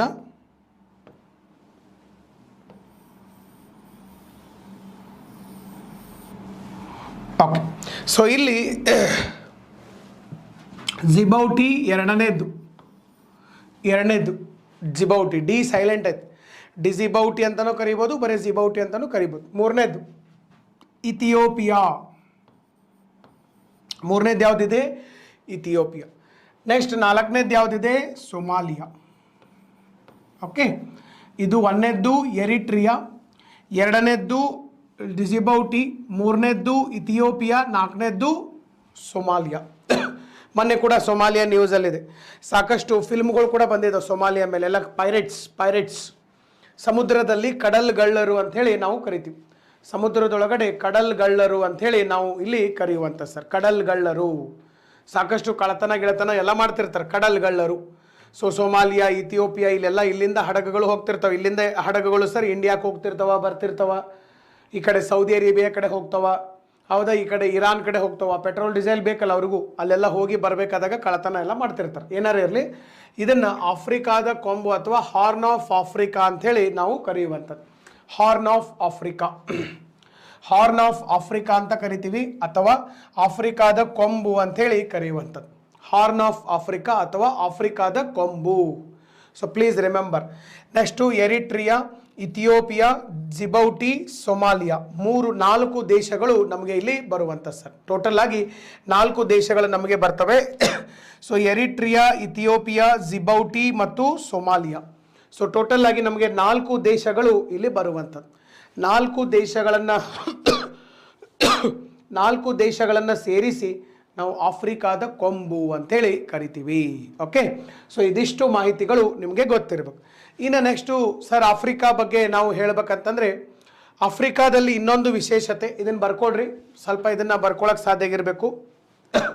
ಸೊ ಆಫ್ರಿಕಾದ ಕೊಂಬು ಎರಿಟ್ರಿಯಾ, ಇಥಿಯೋಪಿಯಾ, ಜಿಬೌಟಿ ಮತ್ತು ಸೊಮಾಲಿಯಾ. ಟೋಟಲ್ ಆಗಿ ನಮಗೆ 4 ದೇಶಗಳು ಇಲ್ಲಿ ಕಂಡು ಬರುವಂಥದ್ದು. ಓಕೆ, ಇನ್ನು ನೆಕ್ಸ್ಟು ಆಫ್ರಿಕಾದೊಳಗಡೆ ಇನ್ನೊಂದು ಸ್ವಲ್ಪ ವಿಶೇಷತೆಗಳು ಏನೇನಿದಾವ, ಇದನ್ನೊಂದು ಸ್ಕ್ರೀನ್ಶಾಟ್ ಆದರೂ ನೀವು ಹೊಡ್ಕೊಳ್ಳೋಕೆ ಸಾಧ್ಯ ಆಗಿರಬೇಕು. ಸ್ಕ್ರೀನ್ಶಾಟ್ ತಗೊಂಡ್ರಿ ಅಂತಂದರೆ ನಾನು ನೆಕ್ಸ್ಟು ಇದನ್ನು ಅರೇಂಜ್ ಮಾಡಿರ್ತೀನಿ. ಓಕೆ, ಹಾಂ. ಸೊ ಇಲ್ಲಿ ಆಫ್ರಿಕಾದ ಕೊಂಬು ಅಂಥೇಳಿ ಕರಿತೀವಿ ಸರ್. ಇದಾದಮೇಲೆ ನೆಕ್ಸ್ಟು ಆಫ್ರಿಕಾ ಖಂಡದ 54 ದೇಶಗಳು ನಿಮಗೆ ಗೊತ್ತೈತಿ. ಈ 54 ದೇಶಗಳಲ್ಲಿ ಒಂದು ದೇಶ ಯಾವುದಪ್ಪ ಅಂತಂದರೆ ದ್ವೀಪ ರಾಷ್ಟ್ರ ಮಡಗಾಸ್ಕರ್ ಅನ್ನೋದು ಒಂದು ದ್ವೀಪ ರಾಷ್ಟ್ರ.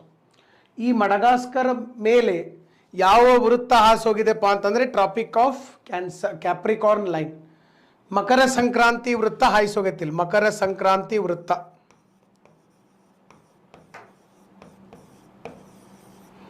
ಮಕರ ಸಂಕ್ರಾಂತಿ ವೃತ್ತ ಹಾಯಿಸಿ ಹೋಗಿರುವಂಥದ್ದು ನೆನ್ಪಿಟ್ಕೋರಿ. ಮೆಡಗಾಸ್ಕರ್, ಬಹುಶಃ ತಾವು ಮೆಡಗಾಸ್ಕರ್ ಬಗ್ಗೆ ಕೇಳಿರ್ಬೋದು. ಈ ಮೆಡಗಾಸ್ಕರ್ ಏನಿತ್ತಲ್ಲ, ಮೆಡಗಾಸ್ಕರು ಭಾರತ ದೇಶ ಆಫ್ರಿಕಾ ಎಲ್ಲ ಕೂಡ ಇದ್ದು. ಯಾವಾಗ ಇದು 200 ಮಿಲಿಯನ್ ವರ್ಷಗಳ ಹಿಂದಿನ ಸುದ್ದಿದ್ದು. ನೀವು ಫಿಸಿಕಲ್ ಜಿಯೋಗ್ರಫಿ ಒಳಗಡೆ ಓದಿರ್ತೀರ, ಅಲ್ಲೊಂದು ಚಾಪ್ಟರ್ ಬರ್ತದೆ ಪ್ಲೇಟ್ ಟೆಕ್ಟಾನಿಕ್ಸ್ ಅಂತ ಹೇಳಿ. ಪ್ಲೇಟ್ ಟೆಕ್ಟಾನಿಕ್ಸ್ ಅಂತ ಕರಿತೀವಿ. ಭೂ ಉಗಮ ಸಿದ್ಧಾಂತ. ಇವತ್ತು ಭೂಮಿ ಹಿಂಗಾಗಕ್ಕೆ ಕಾರಣ ಏನು, ಯಾಕೆ ಖಂಡಗಳು ಹಿಂಗದವ, ಯಾಕೆ ನಮ್ಮ ಖಂಡ ಉತ್ತರಾರ್ಧಗೋಳದಲ್ಲಿದೆ, ಯಾಕೆ ಆಫ್ರಿಕಾ ಖಂಡ ದಕ್ಷಿಣಾರ್ಧಗೋಳದಲ್ಲಿದೆ, ಇವನ್ನೆಲ್ಲನೂ ನೀವು ನೋಡಿದಾಗ 200 ಮಿಲಿಯನ್ ವರ್ಷಗಳ ಹಿಂದೆ, 200 ಮಿಲಿಯನ್ ವರ್ಷಗಳ ಹಿಂದೆ ಸರ್ ಇದು ಇದ್ದಂಥದ್ದು. 200 ಮಿಲಿಯನ್ ವರ್ಷಗಳ ಹಿಂದೆ ಇಲ್ಲಿ ಏನಿತ್ತಪ್ಪ ಅಂತಂದರೆ 200 ಮಿಲಿಯನ್ ವರ್ಷಗಳ ಹಿಂದೆ ಮಡಗಾಸ್ಕರ್ ಪಕ್ಕದಲ್ಲೇ ಭಾರತ ದೇಶ ಕೂಡ ಇದ್ದಂಥದ್ದು. ಮಡಗಾಸ್ಕರ್ ಪಕ್ಕದಲ್ಲೇ ಭಾರತ ದೇಶ ಇತ್ತು. ಆಮೇಲೆ ಅದು ಮುಂದ್ಗಡೆ ಹೋದಂಥದ್ದು. ಈಗ ಈ ಮಡಗಾಸ್ಕರ್ ದೇಶದ ಮೇಲ್ಗಡೆ ಏನಂತಂದರೆ ಇಲ್ಲಿ ಕೆಲವೊಂದು ದ್ವೀಪ ರಾಷ್ಟ್ರಗಳು ಬರ್ತವೆ. ಈ ದ್ವೀಪ ರಾಷ್ಟ್ರಗಳಲ್ಲಿ ಒಂದು ದೇಶ ಇದೆ ಸರ್, ಭಾಳ ಸಣ್ಣ ದೇಶ ಐತೆ, ಭಾರಿ ಸಣ್ಣದೈತೆ. ಅದು ಎಷ್ಟು ಸಣ್ಣದೈತಂದರೆ ಅದು ಮ್ಯಾಪ್ದಾಗ ನಿಮಗೆ ಕಾಣೋದನೇ ಇಲ್ಲ, ಬರೀ ಹೆಸರು ಕಾಣ್ತೈತೆ. ಇದು ಮ್ಯಾಪ್ನಾಗೂ ಕೊಟ್ಟಿಲ್ಲ ಅವರು. ಸಿಶೆಲ್ಸ್ ಅಂತ ಒಂದು ದೇಶ,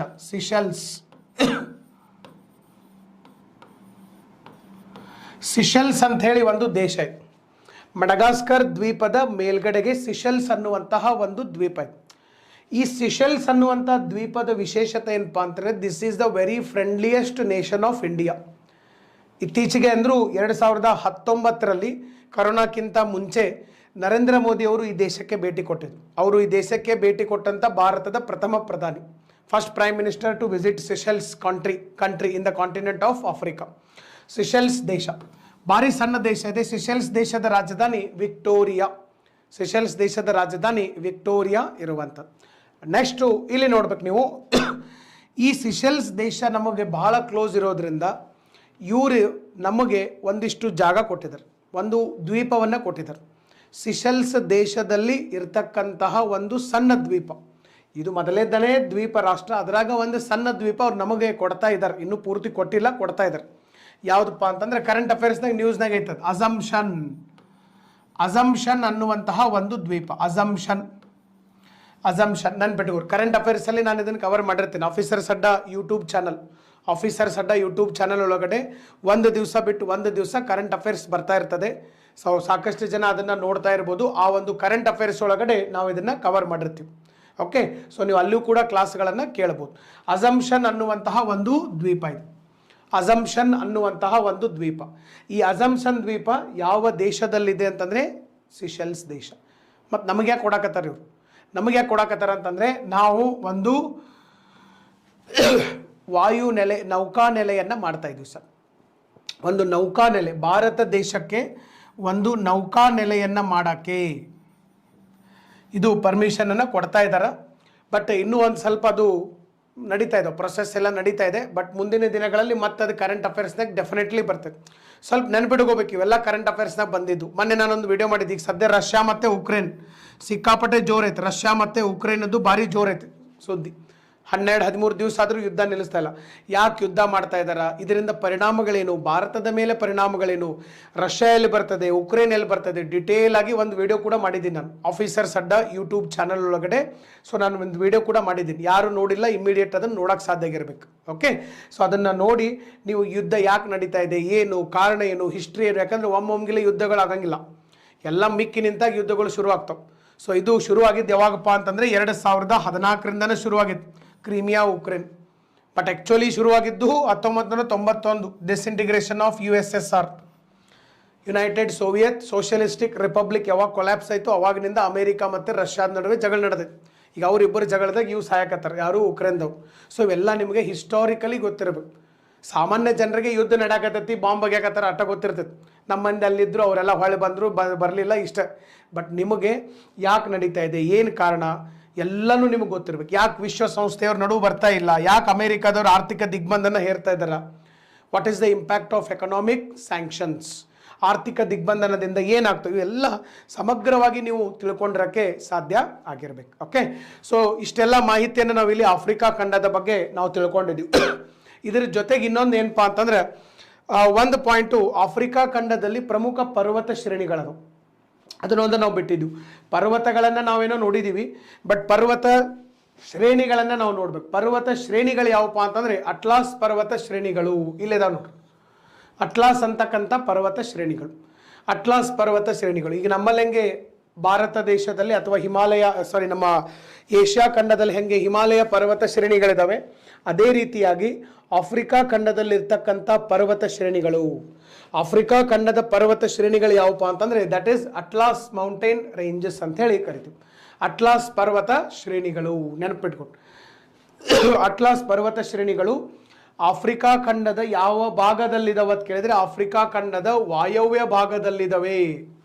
ಆಫ್ರಿಕಾ ಖಂಡದ ವಾಯವ್ಯ ಭಾಗದಲ್ಲಿ ಈ ಪರ್ವತ ಶ್ರೇಣಿಗಳು ಇರುವಂಥದ್ದು. ಆಫ್ರಿಕಾ ಖಂಡದ ವಾಯವ್ಯ ಭಾಗದಲ್ಲಿ ಇವೆಲ್ಲ ನಮಗೆ ಕಂಡು ಬರುವಂಥದ್ದು atlas mountain ranges. Okay, so ನೋಡ್ರಿ ನಾವು ಏನೇನು ತಿಳ್ಕೊಂಡಿವಿ ಸರ್. ಈಗ ಮಡಗಾಸ್ಕರ್ ಬಗ್ಗೆ ತಿಳ್ಕೊಂಡಿವಿ, ಹೌದಾ. ಆಮೇಲೆ ಸಿಷೆಲ್ಸ್ ದ್ವೀಪ, ಸಿಷೆಲ್ಸ್ ದ್ವೀಪದಲ್ಲಿರ್ತಕ್ಕಂಥ ಒಂದು ಸಣ್ಣ ದ್ವೀಪವನ್ನು ಭಾರತಕ್ಕೆ ಕೊಡಲಾಗ್ತಾ ಇದೆ. ಯಾವ ದ್ವೀಪ ಅದು? Assumption island of Seychelles country in African continent. Okay, so ಇಷ್ಟು ನೀವು ತಿಳ್ಕೊಂಡಿರ್ಬೇಕು. ಓಕೆ, ಇದ್ರ ಜೊತೆಗೆ ಈಗ ಸದ್ಯ ಆಫ್ರಿಕಾದ ಯಾವುದು ಸದ್ಯಕ್ಕಂತೂ ನ್ಯೂಸಲ್ಲಿಲ್ಲ, ಆಫ್ರಿಕಾದ ಯಾವುದು ಸದ್ಯಕ್ಕೇನು ನ್ಯೂಸಲ್ಲಿಲ್ಲ. ಬಟ್ ನೆನ್ಪಿಟ್ಕೋಬೇಕು, ಬಟ್ ಒಂದೇ ಆಫ್ರಿಕಾ ಈಗ ಒಂದು 2-3 ತಿಂಗಳ ಹಿಂದೆ ನ್ಯೂಸಲ್ಲಿತ್ತು. ಯಾಕಪ್ಪ ಅಂತಂದ್ರೆ ಆಫ್ರಿಕಾದಿಂದ ಒಮಿಕ್ರಾನ್ ಅನ್ನುವಂಥ ತಳಿ ಬಂದಿತ್ತು ಭಾರತ ದೇಶದಲ್ಲಿ. ಸೊ ಅದು ಭಾರತದಲ್ಲಿ 3ನೇ ಅಲೆ 4ನೇ ಅಲೆ ಏನೋ ಮಾಡಿದ್ರು, ಬಟ್ ಅದಷ್ಟು ಇದನ್ನ ಎಫೆಕ್ಟ್ ಆಗಲಿಲ್ಲ. ಭಾಳಷ್ಟು ಜನ ಲಸಿಕೆ ತೊಗೊಂಡಿದ್ದರಿಂದ ಸೊ ಅದು ಹೋಯ್ತು. ಬಟ್ ಒಮಿಕ್ರಾನ್ ಬಂದಿದ್ದು ಆಫ್ರಿಕಾದಿಂದ ಬಂದಿತ್ತು, ಮೇನ್ಲಿ ಸೌತ್ ಆಫ್ರಿಕಾದಿಂದ ಒಮಿಕ್ರಾನ್ ತಳಿ ಬಂದಿತ್ತು. ಉಳಿದಿದ್ದು ಎಲ್ಲ ಡೆಲ್ಟಾ ಎಲ್ಲ ಇವೆಲ್ಲ ಚೈನಾ ಕಡೆಯಿಂದ ಬಂದಿತ್ತು. ಬಟ್ ಅಷ್ಟು ಮಾತ್ರ ಆಫ್ರಿಕಾ. ಅದನ್ನು ಬಿಟ್ಟರೆ ಈ ಸದ್ಯಕ್ಕಂತೂ ಆಫ್ರಿಕಾ ಏನೂ ನ್ಯೂಸಲ್ಲಿ ಇಲ್ಲ. ಇದಿಷ್ಟು ನೀವು ತಿಳ್ಕೊಂಡಿರ್ಬೇಕು. ಪ್ರಮುಖ ಪರ್ವತ ಶ್ರೇಣಿಗಳು, ಪ್ರಮುಖ ಪರ್ವತಗಳು, ಪ್ರಮುಖ ಇಲ್ಲಿರ್ತಕ್ಕಂಥ ದ್ವೀಪಗಳು, ಇಲ್ಲಿರ್ತಕ್ಕಂಥ ಜಲಸಂಧಿಗಳು, ಪ್ರಮುಖ ಪರ್ವತ ಶ್ರೇಣಿಗಳು, ಆಮೇಲೆ ನದಿಗಳ ವಿಶೇಷತೆಗಳು, ಆಮೇಲೆ ನೆಕ್ಸ್ಟ್ ಬರುವಂಥದ್ದು ಯಾವುದು ಮರುಭೂಮಿಗಳು, ಆಮೇಲೆ ನೆಕ್ಸ್ಟು ಇಲ್ಲಿ ಬರುವಂಥ ಕಾಲುವೆ, ಸುವೇಜ್ ಕಾಲುವೆ ಅಥವಾ ಸುವೇಜ್ ಕೆನಾಲ್ ಅಂತ ಕರಿತೀವಿ. ಇವೆಲ್ಲ ಏನಪ್ಪ ಅಂತಂದರೆ ಬಹಳ ವಿಶೇಷವಾದಂತಹ ಒಂದು ಭೌಗೋಳಿಕ ಲಕ್ಷಣಗಳು. ಆಫ್ರಿಕಾ ಖಂಡದಲ್ಲಿರ್ತಕ್ಕಂಥ ಭಾಳ ವಿಶೇಷವಾದಂತಹ ಭೌಗೋಳಿಕ ಲಕ್ಷಣಗಳು. ಇವನ್ನೆಲ್ಲ ನೀವೇನು ಮಾಡ್ಕೋಬೇಕಪ್ಪ ಅಂತಂದರೆ ಒಂದು ಕಡೆ ಬರೆದಿಟ್ಕೋಬೇಕು. ಡೆಫಿನೆಟ್ಲಿ ಕೇಳ್ತಾರೆ. ಮತ್ತೇನಾದರೂ ಕರೆಂಟ್ ಅಫೇರ್ಸಲ್ಲಿ ಬಂದರೆ, ಇವೇನಾದರೂ ಮತ್ತೆ ಕರೆಂಟ್ ಅಫೇರ್ಸಲ್ಲಿ ಬಂದರೆ ನಾನು ಯೂಟ್ಯೂಬ್ ಒಳಗಡೆ ಪ್ರತಿ ಒಂದು ದಿವಸ ಬಿಟ್ಟು ಒಂದು ದಿವಸ ವೀಡಿಯೋಗಳನ್ನು ಕೂಡ ಮಾಡ್ತಿರ್ತೀನಿ. ಯೂಟ್ಯೂಬ್ ಚಾನಲ್ ಒಳಗಡೆ ನಿಮಗೆ ಫ್ರೀ ಆಫ್ ಕಾಸ್ಟ್ ಆಗಿನೇ ನಿಮಗೆ ಸಾಕಷ್ಟು ವೀಡಿಯೋಗಳು ಸಿಗ್ತಿರ್ತವೆ. ಮತ್ತು ಅದರ PDF ಕೂಡ ಟೆಲಿಗ್ರಾಮಲ್ಲಿ ನಾನು ಹಾಕ್ತಾ ಇರ್ತೀನಿ, ಅಲ್ಲಿ ಕೂಡ ನೀವು ಅದನ್ನು ಕೇಳಬಹುದು. ಓಕೆ, ಸೊ ಇವತ್ತಿನ ಒಂದು ತರಗತಿ ಒಳಗಡೆ ನಾವು ಆಫ್ರಿಕಾ ಖಂಡದ ಕುರಿತಾಗಿ ನಾವು ನೋಡಿರುವಂಥದ್ದು, ಆಫ್ರಿಕಾ ಖಂಡದ ಕುರಿತಾಗಿ ನೋಡಿದಂಥ ಭೌಗೋಳಿಕ ಲಕ್ಷಣಗಳು ತಮಗೆ ಒಳ್ಳೆ ನಾಲೆಡ್ಜನ್ನು ಕೊಟ್ಟಿದ್ದಾವೆ ಅನ್ನೋದು ನನ್ನ ಒಂದು ಅಭಿಪ್ರಾಯ. ಸೊ ನಾಳೆ ಮತ್ತೆ ಸಂಜೆ 6 ಗಂಟೆಗೆ ನನ್ನ ಕ್ಲಾಸ್ ಇರ್ತದೆ. ಈಗ ಕಂಟಿನ್ಯೂಸ್ 3-4 ದಿವಸ, ಮುಂದಿನ 3-4 ದಿನಗಳ ಕಾಲ ಕಂಟಿನ್ಯೂಸ್ ಆಗಿ ಸಂಜೆ 6 ಗಂಟೆಗೆ ನನ್ನ ಒಂದು ತರಗತಿ ಇರ್ತದೆ. ತಪ್ಪದೆ ಹಾಜರಾಗಕ್ಕೆ ಸಾಧ್ಯ ಆಗಿರಬೇಕು. ಸೊ ಒಂದು ತರಗತಿಯನ್ನು ನೋಡಿದಂಥ ಎಲ್ಲರಿಗೂ, ತಮ್ಮ ಸಮಯವನ್ನು ಕೊಟ್ಟು ಈ ತರಗತಿಯನ್ನು ನೋಡಿದಂಥ ಎಲ್ಲರಿಗೂ ಧನ್ಯವಾದಗಳನ್ನು ಅರ್ಪಿಸ್ತಾ ಈ ಕ್ಲಾಸನ್ನು ಇಲ್ಲಿಗೆ ಮುಗಿಸ್ತಾ ಇದ್ದೀನಿ. So thank you very much. Wish you all the very best. Thank you all. Thank you.